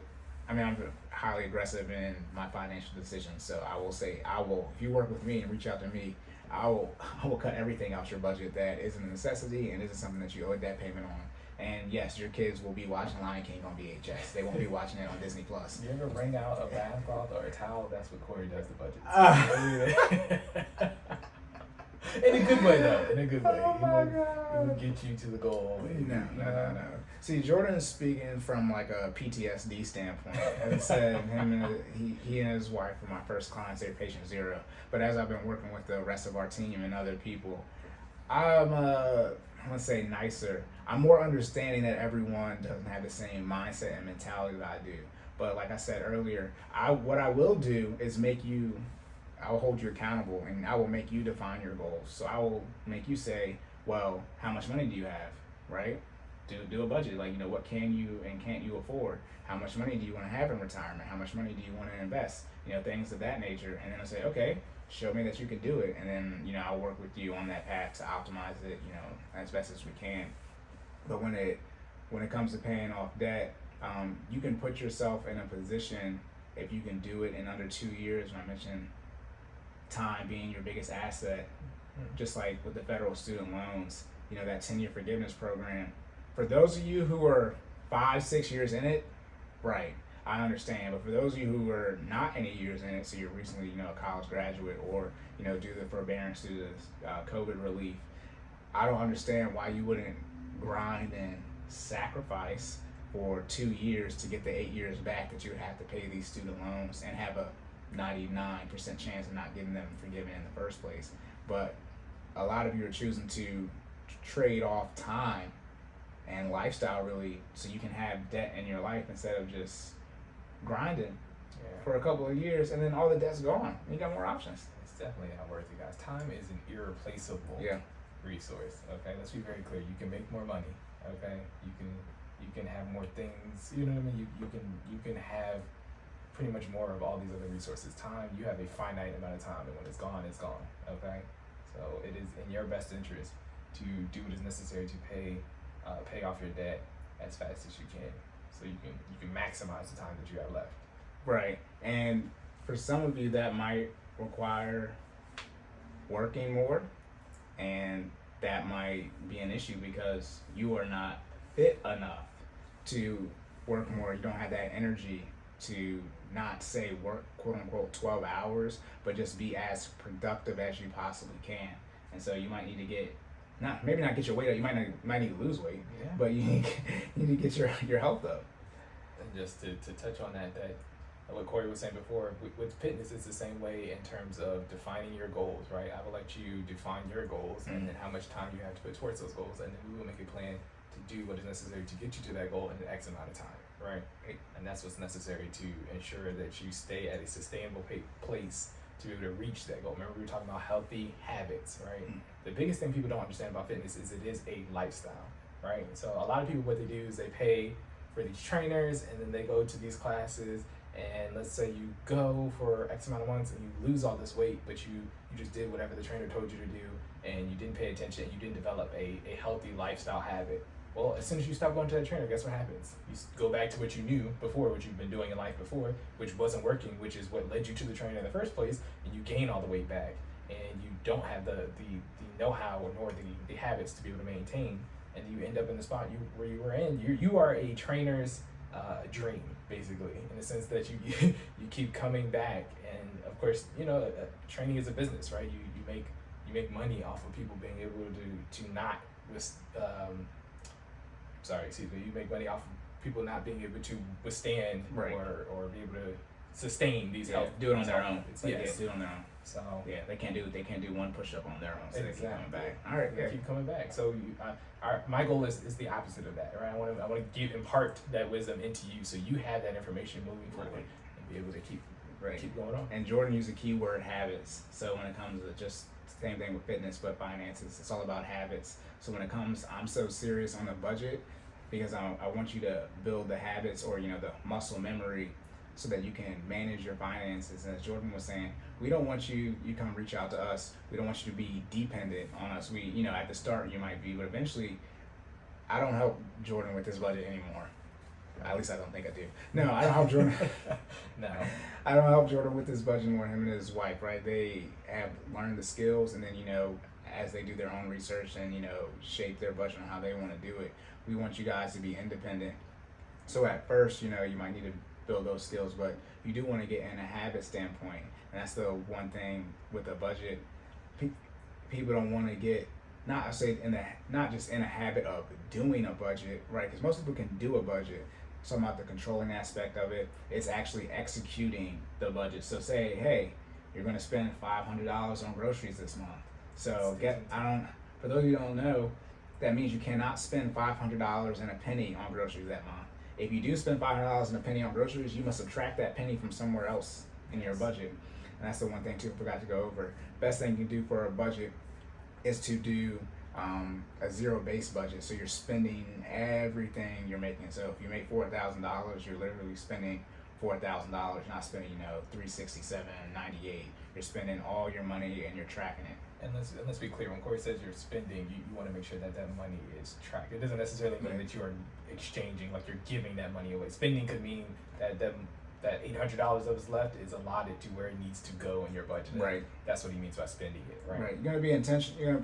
Always be intentional with every decision you make in your life, not just in finance and fitness, but everything. Every decision you make needs to be intentional, needs to be planned, needs to be calculated as best as possible. As they say, life comes in and rolls the dice, so you got to adjust for that. But you want to be intentional in every decision that you make out here. You don't want to just be out here making fruitless decisions, because then I was gonna use a bad word. Yeah. We're doing. I don't think we've cussed yet. I think I said like damn, but I think we're making some progress. No, but you want to be very. I mean, for me, it's you get one life, and I don't understand why you would not make the decisions to live the best life you can possibly live, and that doesn't mean, as I mentioned the team before, you don't go out here and do everything on your own. I make it very clear. I don't do that much on my own. I pretty much don't do anything on my own. I'm always out here looking for help from just, everyday standpoint, but from a team building standpoint, Jordan and I are very, very big. Huge. Very big on building your team. I guess I can get to the team building now. I don't know. Go All right. Everything's a collaborative. Yeah, when it comes... Oh, Jesus. I didn't even know I was going to say this one on the first one. But a lot of you are posting people on your Instagram or whatever. That's your bro, that's your sis. And they wouldn't even make sure your kid was fed the next day if you were to drop dead right now. And so that's part of the issue. A lot of you, your team either is weak or this is more of a male issue, but you aren't letting people thrive in their position. So I say, women, they really don't have the issue. They got a lawyer friend, they got a doctor friend, they got a girl who know about shoes but want to know about Jordans, want to know about 6-inch heels, want to know about 2-inch heels, know about wedges, right? All these different things. We're more likely to defer to the other women, that are better than them, quote unquote, at something. Whereas men, they will argue with their lawyer friend. Like men will have someone who's a full-blown lawyer and they will argue the law about them. That's hey, arrogance. Hey, shout out to our ego, right? That's our ego, right? Understood, but you're going to get to a point where you need to let people on your team thrive in their position. Now, some of you might not have somebody on your team, which is usually known as me. We're going to say, hey, the person, what is it? It's the friend who tells you the things that you need to hear, but you don't want to hear. That's what it is? Whatever. I mean, everybody always says I'm that. I don't know. I just think they be being mean to me. But no, some of you don't have that person on your team when you can reach out to me because I do team building services and I will put everyone in their place. But a lot of you aren't letting people, I say, Shaq out here shooting threes. Please go to the post, Shaq, and really, play your position. Hey, where's Bill Belichick? Do your job. Anne Arundel County's finest, right? A lot of you need to do your job. And really, as men, you aren't willing to say, hey, this is what I do. And that doesn't make you less of a person. Right, just as Jordan will always say, nope, Cory's a finance guy, and same thing for me, Jordan's a fitness guy. And like when we speak on these particular subjects, obviously there is room for a healthy debate, but not rarely. It's more, most we do is clarity on like what exactly does this mean. Exactly. But it's not even, and I would say it's more than respect. Yeah, I'm never afraid to allow the team to thrive in their expertise. Right. If I have a finance question and I have, why would I spend time and invest resources? Why would you waste time? Exactly. Looking into a subject that I'm sure Cory has either heard about, is already very knowledgeable of, and Cory can direct me in the right direction to someone who is an expert on this, right? If he doesn't know, you know what I mean? 9 times out of 10, he either has the answer, is in very close range of the answer. You know what I mean? As of now, I would say this is stuff is moving quick. Right. I can't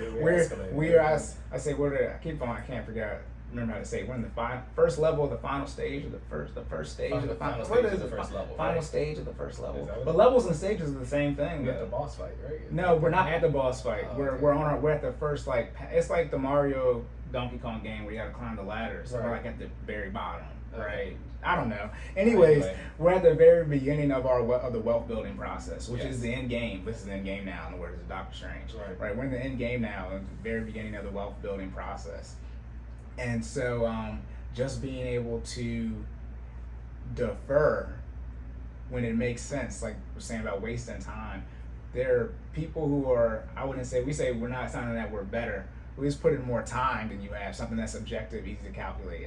For sure, Jordan has put in more time on the fitness side of things, and myself from a finance perspective. And I tell him all the time, I don't even know nothing about fitness. I just listen to what you and your wife say, and I just do it. Real talk. When we got workout sessions, I just do what y'all tell me to do. And honestly, vice versa with finance. Like, I will say, at first, again, initially starting off, I asked a lot more questions. But now having the skills and the knowledge that I have, that Cory has taught me over the past couple of years, it's like, oh, okay, what he says makes a lot of sense, right? There's very little, I might poke at several different options, but usually he has covered that information, right, or has answers for that, right? And I use that to bring back to the table, discuss with my wife, and then we make a decision accordingly, right? Right. Now, I appreciate the shameless plug. Yes, please reach out to me at sideline_Cory, Cory without the E. That's me. There's no E in my name. It's a Cory.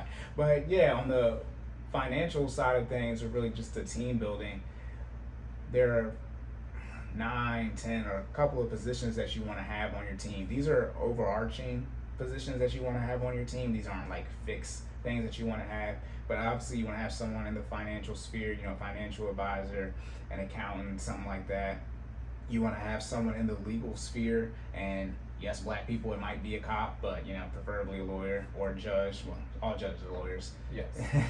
You want to have someone in the health sphere, not from a fitness standpoint, but a doctor or a nurse. Then you do want to have someone like Jordan in the fitness training sphere. You want to have someone, handyman, mechanic, plumber, electrician, right? Yes. You got, everyone wants to get into real estate now. You want to have someone in the real estate sphere. And these people on your team, they do not have to do this for a living. Jordan and I don't do what we do for a living yet. Please help us so we can get there. We can become our own boss. No, please. But hey, no, we make decent money in our day job. No, but you want to you don't have to be a 9 to 5 person as far as real estate. You can just have someone on your team who is into real estate. It's what they do for fun, and obviously a lawyer. You want to have someone who's an actual lawyer, right? There are, in some of these areas, there are additional criteria and/or certifications for a reason. If you have a car person, they don't need to be talking about the exuberated carburetor. They need to actually be able to. But it's something like Jordan does in the fitness sphere, and I do in finance. Like, I'm not a CPA. Like I said, we have computer science degrees, so that's not something we went to school for, but it is something that we work on as side hustles and that we're passionate about. And I'm not a CPT. Oh yeah, I'm a financial. It is in the process. Shout out to my research. I can say I'm a financial coach, and I can say whatever I want after that. I did see a Breakfast Club interview though. I think it's a Earn Your Leisure podcast. The guy was like, "I am a financial advisor, so like this is why you should listen to me." This is my 3rd day out here, so y'all can take everything. Y'all can take everything I say with a grain of salt if you want, but I'm always down to stress test ideas, and obviously you can reach out to me and help you with your finances. But no, you don't have to be a professional at what you do when you're bringing something toward your team, and it's just building your team together. But let's also be very clear. While you might not necessarily be a professional in that area, try to pick someone to be on your team in that level of expertise that has a proven record, right? Like, while Cory might not necessarily be a financial advisor, he does have a proven record in finances, right? Like, I'm literally a walking, talking testament to his financial capability in terms of what he is capable of advising, right? And vice versa for fitness, right? Like, I have a proven record. I've done the process in which I'm advising people to now undergo, right? So you want to make sure you have someone who has a proven record in what they're trying to advise and or be the SME, subject matter expert, in that level of expertise. Right. No, yeah, I don't not know nothing. Not know. I don't not know. I don't not know nothing about finances. Like I said, I was. I don't not know. Yeah. So wait, no. No is never mind. Anyways, so. Full effect. Cordan, full effect. That's what we've been doing good. We haven't been sidetracked that much, but no, we almost did it. Now, as I said, I was a teller for almost 6 years. My mom has been in finance industry for pretty much her entire career, so I do have that perspective. I do have banking connections. Yes. Right. You can look at my LinkedIn profile, and you can it's public information, so you can see presidents of the biggest credit union in the state of Maryland that follow me on there. So I'm not it's my mom's boss 2 levels up. So, but no, so it's not I'm not coming from. It was talking about from a college perspective. That was different. Even though my advice was pretty right then too. It was pretty like this. If y'all would have listened to it, nobody followed it. But no, when we were in college, that was more credit based game then. But they've always asked me, as far as our squad, our college friends, financial information. So I've always, been in that sphere as far as dumping that. And I'm pretty decent at math, I'm pretty decent at the numbers, even though I forgot to add in your rent payment for the budget that I did earlier. I left out your $1,500 rent payment.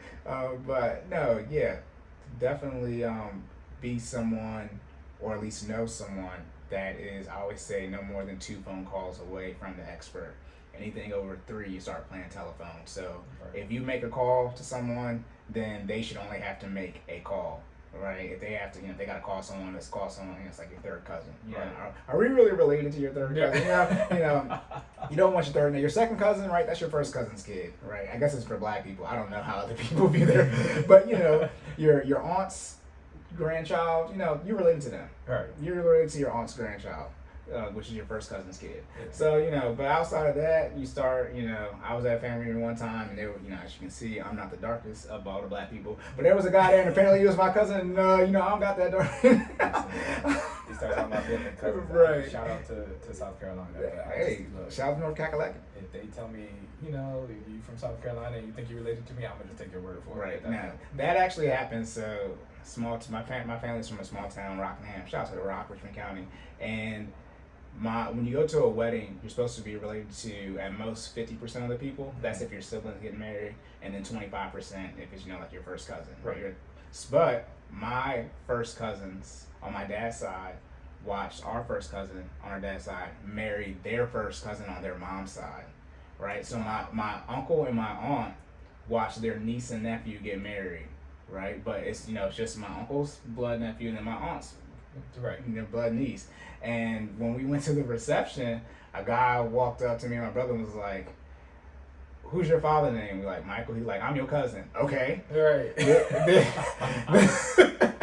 This guy was, over 6 feet, like 200 pounds, dark, bald. Now there's balding on my grandmother's side of the family, my dad. But it was like, okay. Right. So, we already knew we were gonna have a lot of relatives at that wedding, because I said both my parents from the same small town. But that can happen sometimes with relatives, like just show up, right? And if you're getting this money, be careful. Don't let relatives hop out the woodwork and mess up your bag. Exactly. But no, stay in your bag. Right. But no, back to the team building. That's really the first thing that I recommend, is to build your team. Not even get on a budget, is to get people around you who will hold you accountable, right? Accountability partners, and help you as well as them figure out what they want to do. Exactly. Because everyone has different financial goals. Obviously, it'll be hard from a financial standpoint if some of you are 100% anti-debt, by the way, which I'm not. By the way, which I'm not. I just said I never said to cancel your credit card, right? If you have a credit card, that's true. You just need to pay it off every month. Exactly. My credit score is pretty decent, right? But you pay it off every month. That is one thing I would definitely say we've incorporated into our budget is we do. So once you make a budget and you're accustomed to using the budget, let's be very clear. Okay, there are steps that precede what I'm about to say.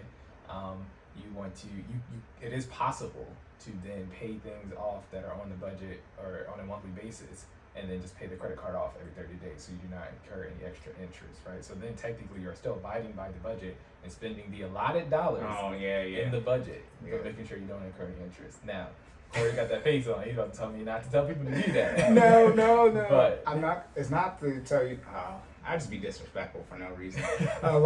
I just try to keep it real. Everyone can't be the same thing, right? Everyone's different. So most people, one, don't make enough money, but two, most of you all aren't. Even if you were financially literate, I say as first thing I recommend is building your team. Second thing I recommend is figuring out your mental makeup and getting some psych tests done, whether it's the DISC, Ocean, Enneagram. Figure out your mental makeup, because that impacts how you handle your finances. But a lot of people can't. We're gonna take a second word just to explain the mental makeup a little bit more detail. You're gonna come the mental makeup. Yeah. I mean, I don't know what y'all take the test. I didn't make the test. So when it comes to your mental makeup, there's something called financial therapy, and financial therapy is what you would think it is. Therapy for your finances. When I say financial therapy, I think about, instead of figuring out why your trauma is why you handle your finances a certain way. I say you need financial therapy to figure out why your finances is leading to the trauma that you have. Oh no, a lot of you are, the pipeline is stress, anxiety, depression, and then suicide. So stress leads to anxiety, anxiety leads to depression, depression leads to suicide. A lot of you aren't anxious and depressed. You're just broke. Like you're struggling financially. And it's not funny. And no, I mean it's just the case. I mean, for millennials have the highest suicide rate, by the way. Stress, anxiety, depression, suicide, and we have the highest suicide rate out of any other generation. Why? Not because of the natural stress of social media. That's adjusted for each generation. It's we have more debt than any other generation. What are the chances? Yeah. What are the chances? We can get into single mothers who take, the most antidepressants. 51% chance of being in poverty if you're a single mother. Whoop. Yeah.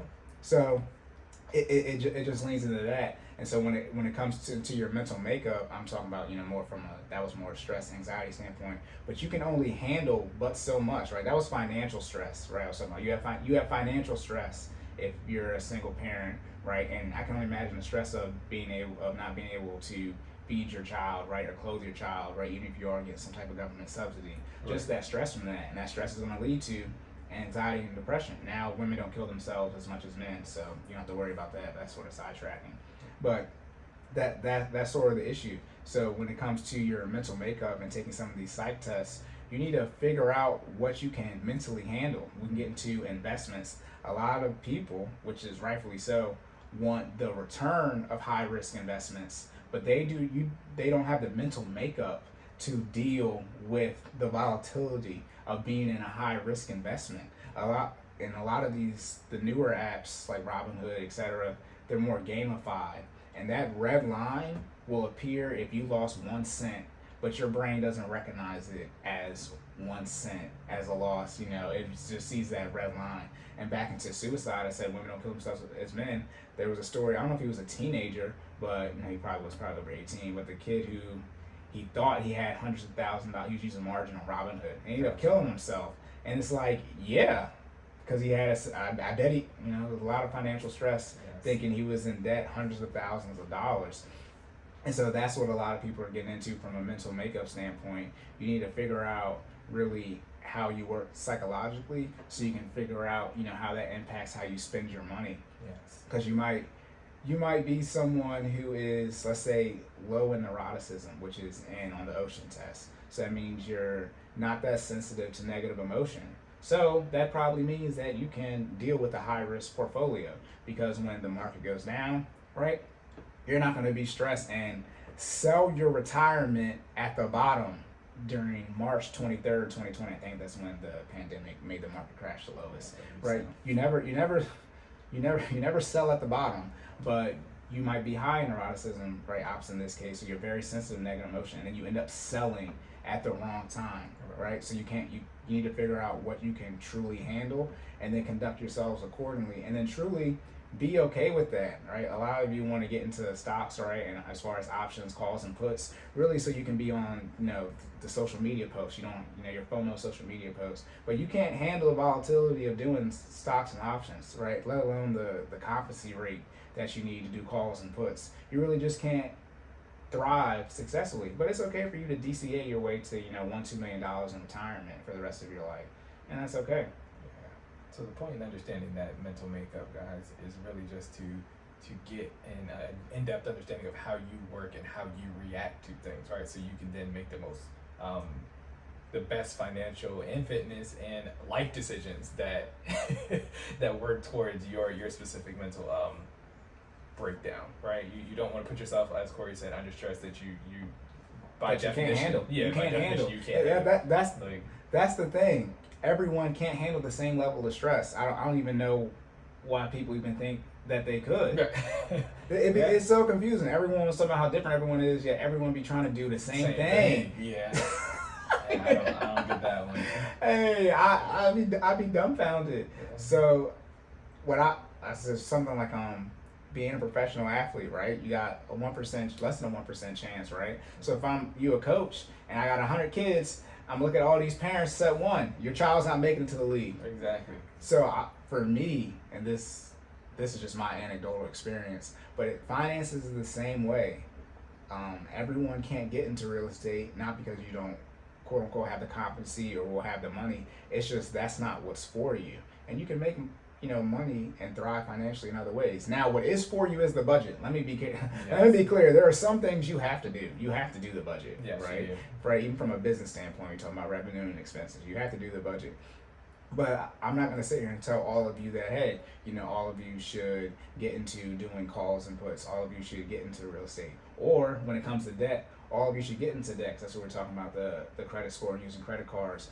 Everyone can't use the credit card, like they say, use a credit card like a debit card. Right. Where, in short, you put your traditional payments that would normally come out of your checking account and you just put them on a credit card instead, and then you transfer it so you can still get your points, get your credit score up, yada, yada, yada. The one thing, though, with the credit score is there are a lot of things. You got your utilization, wrong. You got your on-time payments, which is 35%. Then you got your utilization, which is 30%. Then you got derogatory marks. You have length of credit history. And then I'm missing another two. You have, crap, what are the other two? I don't know. I forgot. Jordan's looking for his phone. Regardless of what the other two are, there are only two that matter. It's your utilization and your on-time payments. And that's why one thing people do always say, if you have credit card, you have debt, never miss a payment, right? Always make that minimum payment on time, because the one thing, and obviously it's different with we got FICO, but the other three bureaus, Experian, Equifax, and TransUnion. But let's just say a lot of people will probably at least turn 18, 19 in college with your first credit card. You might have missed a payment, and you wonder why it's so hard for you to get your credit score back up, even though you made all these on-time payments. Well, normally how it works is if you want to quote-unquote get an A or get the full points for your on-time payment, you have to have 100% payment history, so you can never miss a payment. If you miss one payment, obviously you're no longer at 100%. Now just think, if you have one credit card and you miss one payment, right, and you've had a credit for a year, that means you're 11 out of 12. It's gonna be a while for them 7 years, to tick on for you to get, back to your 100%. But then you're gonna be at, what is that, plus 12, 23 over 24, right? That one payment missed. And so you're going to be in that 99% range, and if you end up dropping down to 98, 97, you start getting viewed as a C or D rating for your on-time payments, and on-time payments usually being the highest weight as far as your credit score. It's going to be really hard to get it back up. Then you have your utilization, and this is, people get tricked up on the utilization. So there's a difference between you owing interest on your credit card and the bank or whoever your credit card is with sending to the bureaus that you owe a balance. So the way your bank works is, hey, you owe us money on this date. If you give us this money, we don't owe any interest. Right. Okay, boom. That's what most people care about. But your bank might send that you owe, let's say, $100 before that interest is due to the bureaus. So then you still get dinged for having, let's say you max out your credit card, but you pay it off in time. Right. So you technically owe no interest, but your bank reports that you utilize 100%. Exactly. Right, and then you end up getting screwed. So that's when it comes to using your credit card like a debit card. Right. Not only would you put your checking account bills on there, how does debit card work, y'all? As soon as you swipe it, it comes out in a day or two.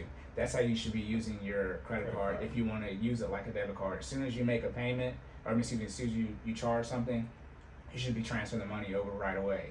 Now, I don't recommend that for everybody, because a lot of you gotta be on a budget to do that. You gotta have a certain income to do that too. You gotta have a good amount of discretionary income so you can put that money there if something pops up, even if you are using it as a debit card. And you also have to remember, we're talking about those habits. You have to be disciplined. Yeah, disciplined. With credit card. That you repeat said actions every time that you make a transaction on that credit card. Like what Cory was saying, once you pay for something on the credit card, you move the money over, you pay it off on the credit card, right? So. And one thing too with a credit card is some people might not know, you can prepay your credit card. So, charges do have to clear, but let's say you're going to spend $100 tomorrow on Amazon, right? You can just transfer that $100 right now. Right. And what will happen is, even though your payment is reflected when it's received, but using apps on the internet now, you might not see it updated, but it's always reflected of when you actually made the payment. So you can prepay your credit card ahead of time, so you can transfer that $100 on it today, and then tomorrow when you use it, you're good to go.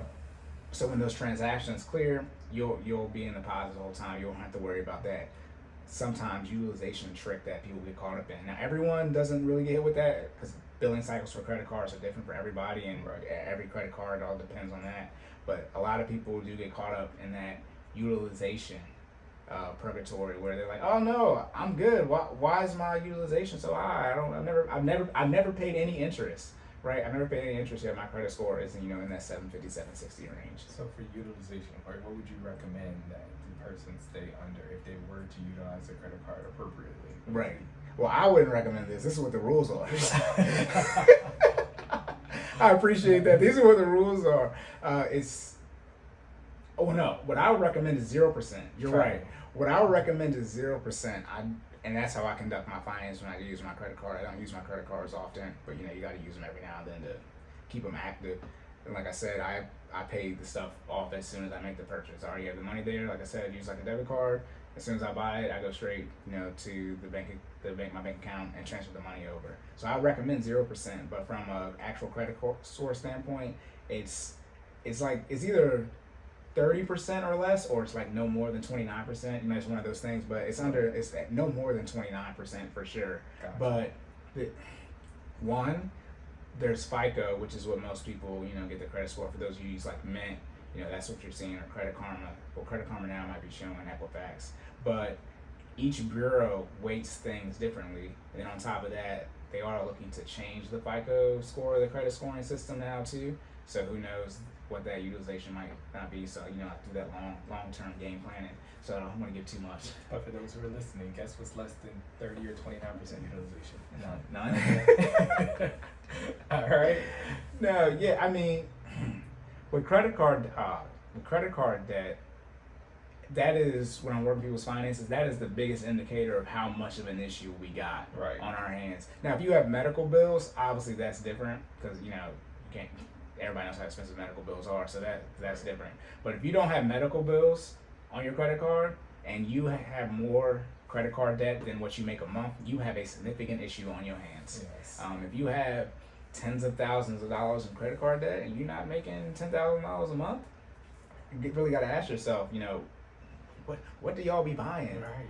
What I don't understand. I do understand how you can get that much debt. But from a discipline standpoint, from a y'all be tripping about these FOMO social media posts standpoint, from y'all not having renter's insurance and you got all this designer on your credit card and not having it insured in your apartment standpoint, like you really can't justify having more debt on a credit card than what you make a month. I understand people having credit card, that stuff happens, but if you got 5 figures to loan debt. This is for those of you who only making like 50, 60K. Obviously, if you're making 6 figures, it's different ball game. Right. No, I couldn't. Don't do it. No, well, I mean, don't. You might have already done it. You might have already done it, so I really can't tell you not to do it. Talk about digging in a hole, bruh. And then with credit, that's the one thing too. So debt, as we're coming towards the end. By the way, we're gonna try and keep these around 2 hours. Yes. But when it comes to paying off debt, as I talked about, debt on an appreciating asset, come on now. And we talked about owing taxes.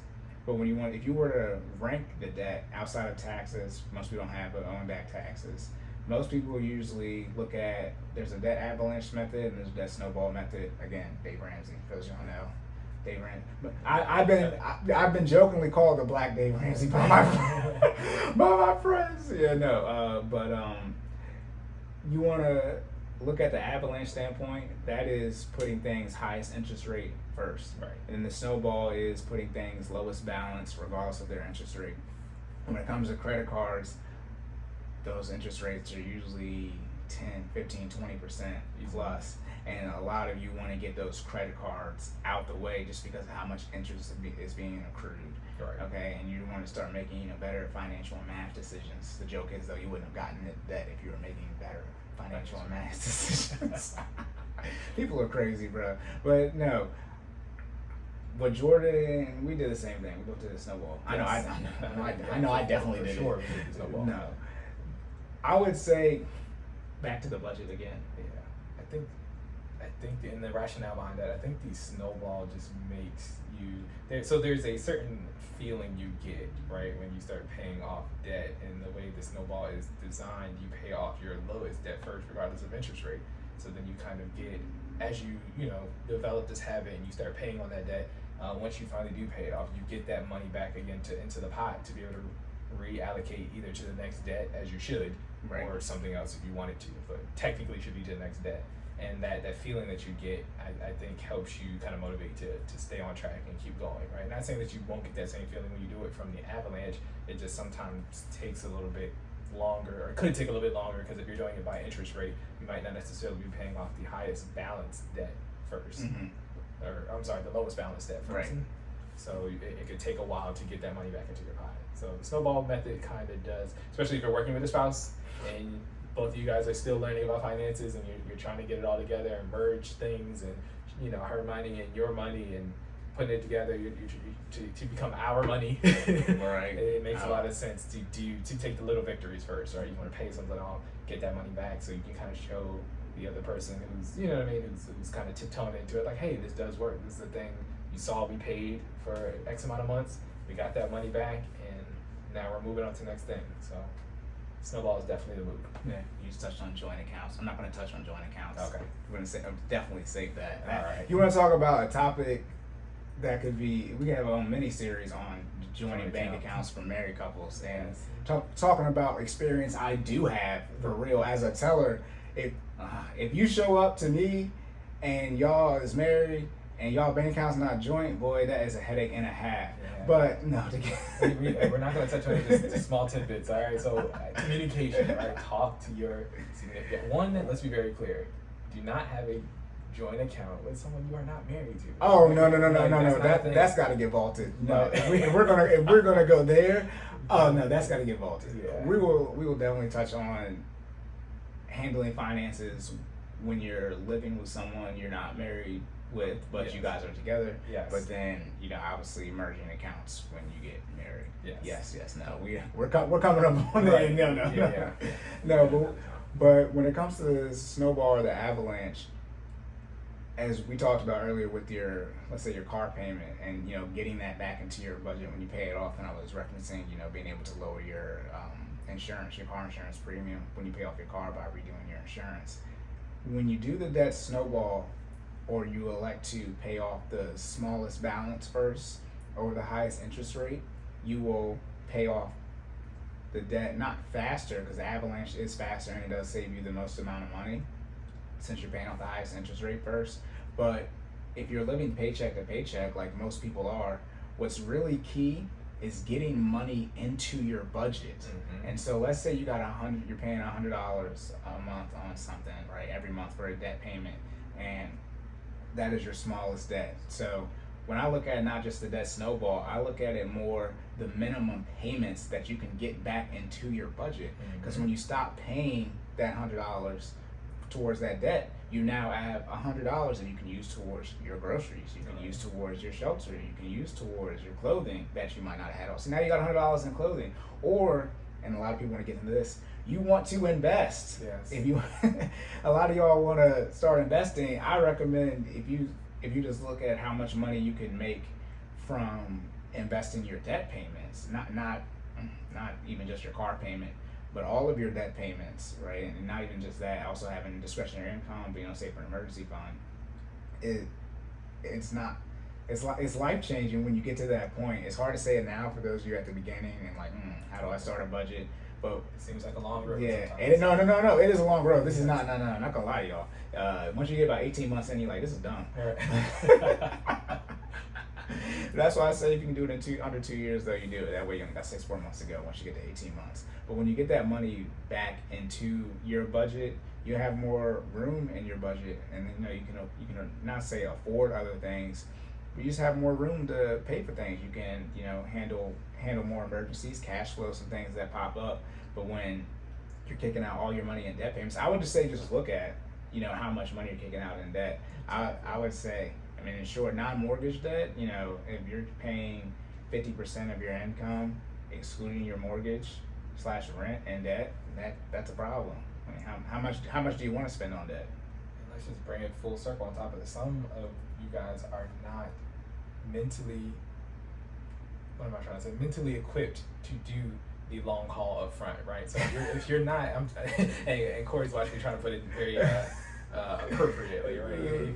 If you're not ready to do the highest interest rate up front, which might not be, you know what I mean? So if you can't handle that, right, mentally, then you should. I also recommend the snowball, because again, that little victories gets that momentum going, gets you kind of propelled to stay on this track longer, right? If you're not built for the initial long haul up front, then don't try to do it. It's okay. It's all right to take the snowball route, right? As long as the goal is to finish, right? It doesn't matter if you take the left path or the right path. Finish. Okay. No, I appreciate that setup. You straight up Fisher Price me right now. I'm about to dunk Lob City, Blake Griffin. There you go. Blake Griffin's dunking again, by the way. No. Yes. So if you, let's say you were to take the Avalanche route, right? And so you're going to pay off your highest interest rate first. And let's just say you have student loan and a car loan. Likely your student loan is going to be a higher interest rate, depending on when you graduated, right? We're speaking from when we graduated in 2015. So we had 2011 interest rates around that 6-7%. And Jordan said his car loan was 5%, mine was 3.75. So your car loan is going to be paid off second as far as the order in the Avalanche. Correct. But how much student loan debt do y'all have? Exactly. Imagine if you had 50. If you're trying to pay off debt and you have 50K in student loan debt, and then you have 10,000 in a car loan. That's the first thing you're paying. And then by the way, I don't know how much interest you're going to save and how much time you're going to save by paying the student loan off first. But as Jordan said, most not even the mental makeup. Most y'all don't even paying off 50K. That's a ride. Paying off 50 when you do. For those of you who are looking to pay off your student loans, and you have when you start paying off tens of thousands of dollars of debt, I mean, usually the only debt higher than a student loan is a mortgage. For some of you, you're still, we're not doing student loans right now, but if you were to go through the slog of paying off $50,000 in debt versus $10,000 first, that's just a lot. Then if you add in credit cards, now credit cards can be different. By the way, you do itemize these. You might have, $10,000 in crededit cards, but you might have, it's split up amongst 2 or 3 different credit cards. So you would, itemize them individually. So you got one for two, and then one for 6. But it's a lot we've both done the 10K plus debt. Yeah. I paid off 10K more than 10K 3 separate times. It's a slog. This last one will be my third. Right. Will be our third. Right. I paid. We didn't even say it. I paid off 60K in debt. You'll be. Me or the Stallings. Okay. About 100K total. Yeah. Oh my God, that's so much money.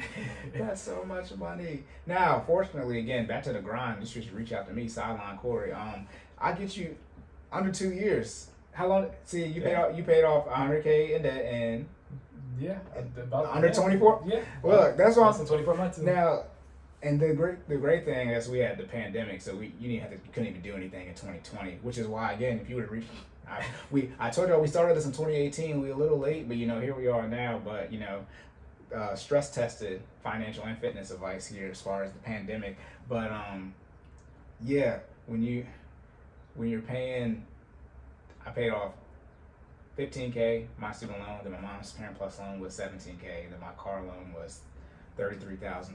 Yes, y'all, $33,000 in a car loan. And obviously, I worked the last normal summer, 2019, which is probably the last normal summer of our lifetime. I did not do anything. I worked literally every day for June and July. I did not know I was giving up that summer, but that's what happened. But you put in that work and you get to now, and then it's like, well, you don't even remember the past like that. Y'all be tripping. Yeah, it when you're taking that ride, it seems like, oh, it's gonna be forever. It's gonna be a lot of sacrifices, and you are going to sacrifice, right? Like, I'm not going to belittle the sacrificing, but once you're in it and you've done it a couple months, and it's one of those things that it just kind of again becomes a habit. Right. It's like, okay, well, I can do this. You know what I mean? 2 months in, it might seem like a struggle. 6 months in, you're kind of like, okay, I got the hang of this. 1 year in, you're like, okay, what's next on the list? Like, your mindset changes as you progress through and start making those payments. And and literally watching the debt change before your eyes. It's kind of fun. Right. Yeah. When I brought those gym badges, paying off, getting the budget is like getting your starter Pokemon. Yes. But before you can really get to investing, you have to, as I say, I recommend first, I'm going to show you how to budget and track your transactions. Second, I'm going to show you how to define how you want to handle debt and make sure you handle it that way. And the third thing, work on building generational wealth. And a lot of people want to skip figuring out how they want to handle debt, whether you want to pay it all off, leverage your lifestyle, whatever it is, and just get straight to investing and making money. And by paying off debt, as I said, we realized that time was our biggest asset. Yes. Which is why we can do this now, by the way. Real talk, right? And we have the money to finance it ourselves, right? And although we definitely made sure we didn't go crazy on the we could spend a lot more money. We was like, let's just spend, we're gonna spend to get started. But no, you get to the point where you say, oh, I'm about to pay off my debt, and like, what's next in the step? Just like I talk about the baby steps. You don't just pay off your debt and stop, right? You just don't build an emergency fund and stop. You start investing, and when it comes to investing, that's really the offense side of thing, right? Offense in sports, that's the pretty boys, the stylish part. Like when you start looking at investing in not just the stock market, but in general, building wealth, starting businesses, real estate, etc. It's a lot, but it's fun, and you start realizing that you got time on your hands. You take that approach that you use with that snowball, and now you're basically taking that snowball and you're reallocating it, right? You're now taking that snowball and you're using it for investments, or you're taking that snowball and you're using it for an emergency fund. But you now have built up that habit, and you know for a fact, because you withstood the debt, the time that it took to pay off the debt, to be able to build that up, right? So at that point, you're just implementing a practice. Right, and that's the one thing too about getting out of debt, Joe, is you can always get back into it. And I would always say, if you could, start, from the beginning, would you have debt? I mean, if you had the option to use debt for something or not, most people would say no. Not even being able to use the money, somewhere else is why you use debt. Right. But it's in general. Like, would you rather have debt on something, or would you rather own it outright yourself? Most people would rather own something outright themselves. I definitely rather own it. Yeah, no, I mean, well, not now. Now it's different. You have a different aspect on it. But it really comes down to figuring out what you want. And that's why I said at first I was usually just yelling. No, I was talking to people very assertively. I was talking to people very assertively. No, but you define what you want in life. What do you want? Not based off of what other people are telling you, not what Jordan and I are recommending. Right. But define what you want for your life. Then once you figure that out, start putting the work in. Exactly. Make the plan and execute. Yeah, it's not. I don't even. It's simple. And developer talk, it's not hard coded. Oh no. I had to do a quick IT plan. It's not hard coded. It's like. You can write the function and put the variables, and you just call it when you need to. Exactly. Pass the parameters. No. Yeah, it gets complicated at times. I guess we should be more clear on that. It is hard. Paying, if you want to lock in and pay off debt, as quickly and aggressively as possible, it is extremely hard. I think we were fortunate enough, again, back to the team, we didn't do it by ourselves. We have a monthly financial meeting in the first Saturday of every month, and where we have our other team members and accountability partners, and we're discussing finances. That's the one thing too we're going to try to do with this is decrease the taboo. This is a lot for the last couple of minutes, but decrease the tabooness around finances. A lot of you don't understand that your financial health is easier to see, if not as easy to see as your physical health. Yes. But the financial literacy rate is just so high that a lot of you don't know that people who understand finances can kind of see how much money you do or don't have, whether or not you did or didn't pay for that. Sort of like with women, you don't ask women their age, but I guarantee you they'll tell you when they graduate high school, and I'll subtract 18 from that, and I know how old you are. Right? Hey, I had a lady I used to work with. She didn't want to tell me how old she was, but then I said, well, you graduated high school. Excuse me with a snap. Told me right. She told me instantly. So it's like, okay. And that's the same thing with finances. A lot of y'all be like, I'm not going to tell you, how much money I make, as if you make $500,000. I know how much money you don't make, right? I mean, like, not, and right. And it's not, and it don't even be pocket checking. Like, I mean, when you get to a point where you just your financial literacy to the point where you can just see, you know how much things cost. Just like with a car. Imagine trying to hide from somebody how much you pay for your car, as if I can't Google it and find a dealership because you got the plates on it, right? Right. y'all be acting like y'all be making up these car prices. Like, people be trying to hide it and, try to decrease. That's the one thing with our group. We are extremely open about our finances. At least to me, that's the one thing too. If I don't as well. but I don't ask any questions that I'm not willing to answer myself, and I have no issue showing how I handle everything. But it's definitely one of those things. The more open you are about sharing your financial situation, the easier it is to get some type of guidance and help and input on that situation. So right. No, because back to the team, and y'all posting people would make sure your child is fed if you die. Your whole team might be struggling financially, right? And someone needs. We weren't struggling from an income standpoint. We were struggling from I was at the time, but we were struggling from a management standpoint, and being clear on what we wanted to do. Which you will clearly see as time goes on is a more valuable asset than income. Right. Amassing more income, right? You can have tons of money, right? But if you don't know how to manage it, it doesn't do you any good at all. It's not about how much money you make, how much money you keep. Exactly. And that's the one thing too.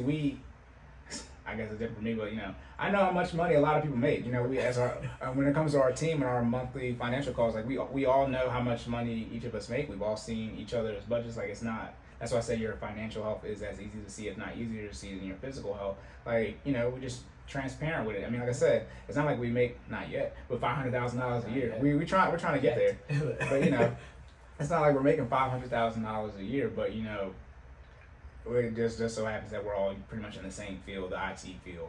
So we know the general ranges, and we sort of do that from a job hunting perspective too. But how much you should be getting for a particular position. Right. But we with your team, your close friends. I mean, if y'all don't be afraid. You'd be scared to let people know how much money you make. Right. You gotta have those. Have those conversations. Right. Especially now with some people having student loan debt. It's like I just assume you got student loan debt. Right. if you went to college, exactly. It's kind of guaranteed. Like I know you didn't pay for the car cash. You told me you had a car payment for it. Right. And again, you might not. I guess you gotta say, your friends might not be your friends, but you might not be spending the right time with the right amount of people, yes. Right? So that might be the actual issue if you can't, discuss these things exactly with your inner circle. And it translates over to fitness as well. If you have a fitness goal, you need that support on both sides, right? Whether it be physically or from a fitness perspective, right? Stating your goals out loud and then having your support or your team rally around you and help you and be there for you while you take that journey is definitely a thing that you need. So it comes full circle on both sides. Right. Yeah. We've been. It was at this Big Sean and it's not Nipsey. That's deep reference. It's Big Sean and somebody else on his last album called Full Circle. Yeah. Regardless, yeah, that might. I know discussing finance. Well, not for me. It's different. I don't have no issue discussing it. But if you are hesitant to discuss your finances with your close friends, that makes sense. But if y'all trying to go out here and get the bag together and get all this money together and go on vacation together, I don't understand why y'all wouldn't be, willing to work with each other to improve each other's finances. Because if you don't got no money, then the same people you're grinding with, right? You probably don't want to take trips with, right? Yeah. So you might as well make sure that they can go and afford it. Now, some of y'all might be out here on these trips, and you're not really the person to take on vacation because you be penny watching, but. That is what it is. Yeah, it happens. That is what it is. We don't like people like that, though. Right. When we go on vacation, what we're trying to do is spend all the money. Exactly. That's when we're going on vacation. Because guess what I did? I pre-planned for it. Right. Okay. I'm taking all the money with me, and guess what we're gonna do? We're gonna have a good time. And as you can see, the budget will always exist. Always. Well, I can't wait to get into from a business standpoint how people need to handle their. Everyone wants to start a business, right? But yet you can't. Y'all be wanting. You gotta be able to budget effectively to do anything financial. Let's be very clear. Whether that is manage a business, manage property, okay? All of that ties back into having a budget and being able to stick and abide by the budget, okay? We'll discuss this later, but in short, y'all be wanting to start businesses, but you can't budget your personal finances. the main reason small businesses go out of business is due to mismanagement of finances. So y'all be wanting to make 6 figures and you can't handle the 40K. We gotta go, Corey. We gotta go. All right. Don't do it to him. All right. I would tell you this. We were warming up. We knew we could go 3 hours. We had it in. We knew we could go 3 hours. All right, y'all. This was fun. Again, I'm Cory on _Cory on Twitter, Yes. Instagram. I am on TikTok, but not as much. And I don't use Snapchat. Okay. Jordan is. I am Stop Stalling J. That is STOPSTALLINGJAY on Twitter, Instagram, Snapchat. But yeah, I don't really get on TikTok. I see TikToks on other stuff. I don't got a TikTok, but keep it up. And for me, for financial help, it's just _Cory. But for Jordan, he has his business page. Yes, follow us at FinallyFit06 on Facebook, Instagram, as well as Twitter. All right. Right, and we will put all this in the notes, show description. I forget what it is for YouTube, but we'll put all that stuff in there for that. That's it. This is fun. Number one in the books. One in the books. All right. So I'm Cory. Remember to save more and say less. Keep making better your best. And we'll catch y'all next time. All right.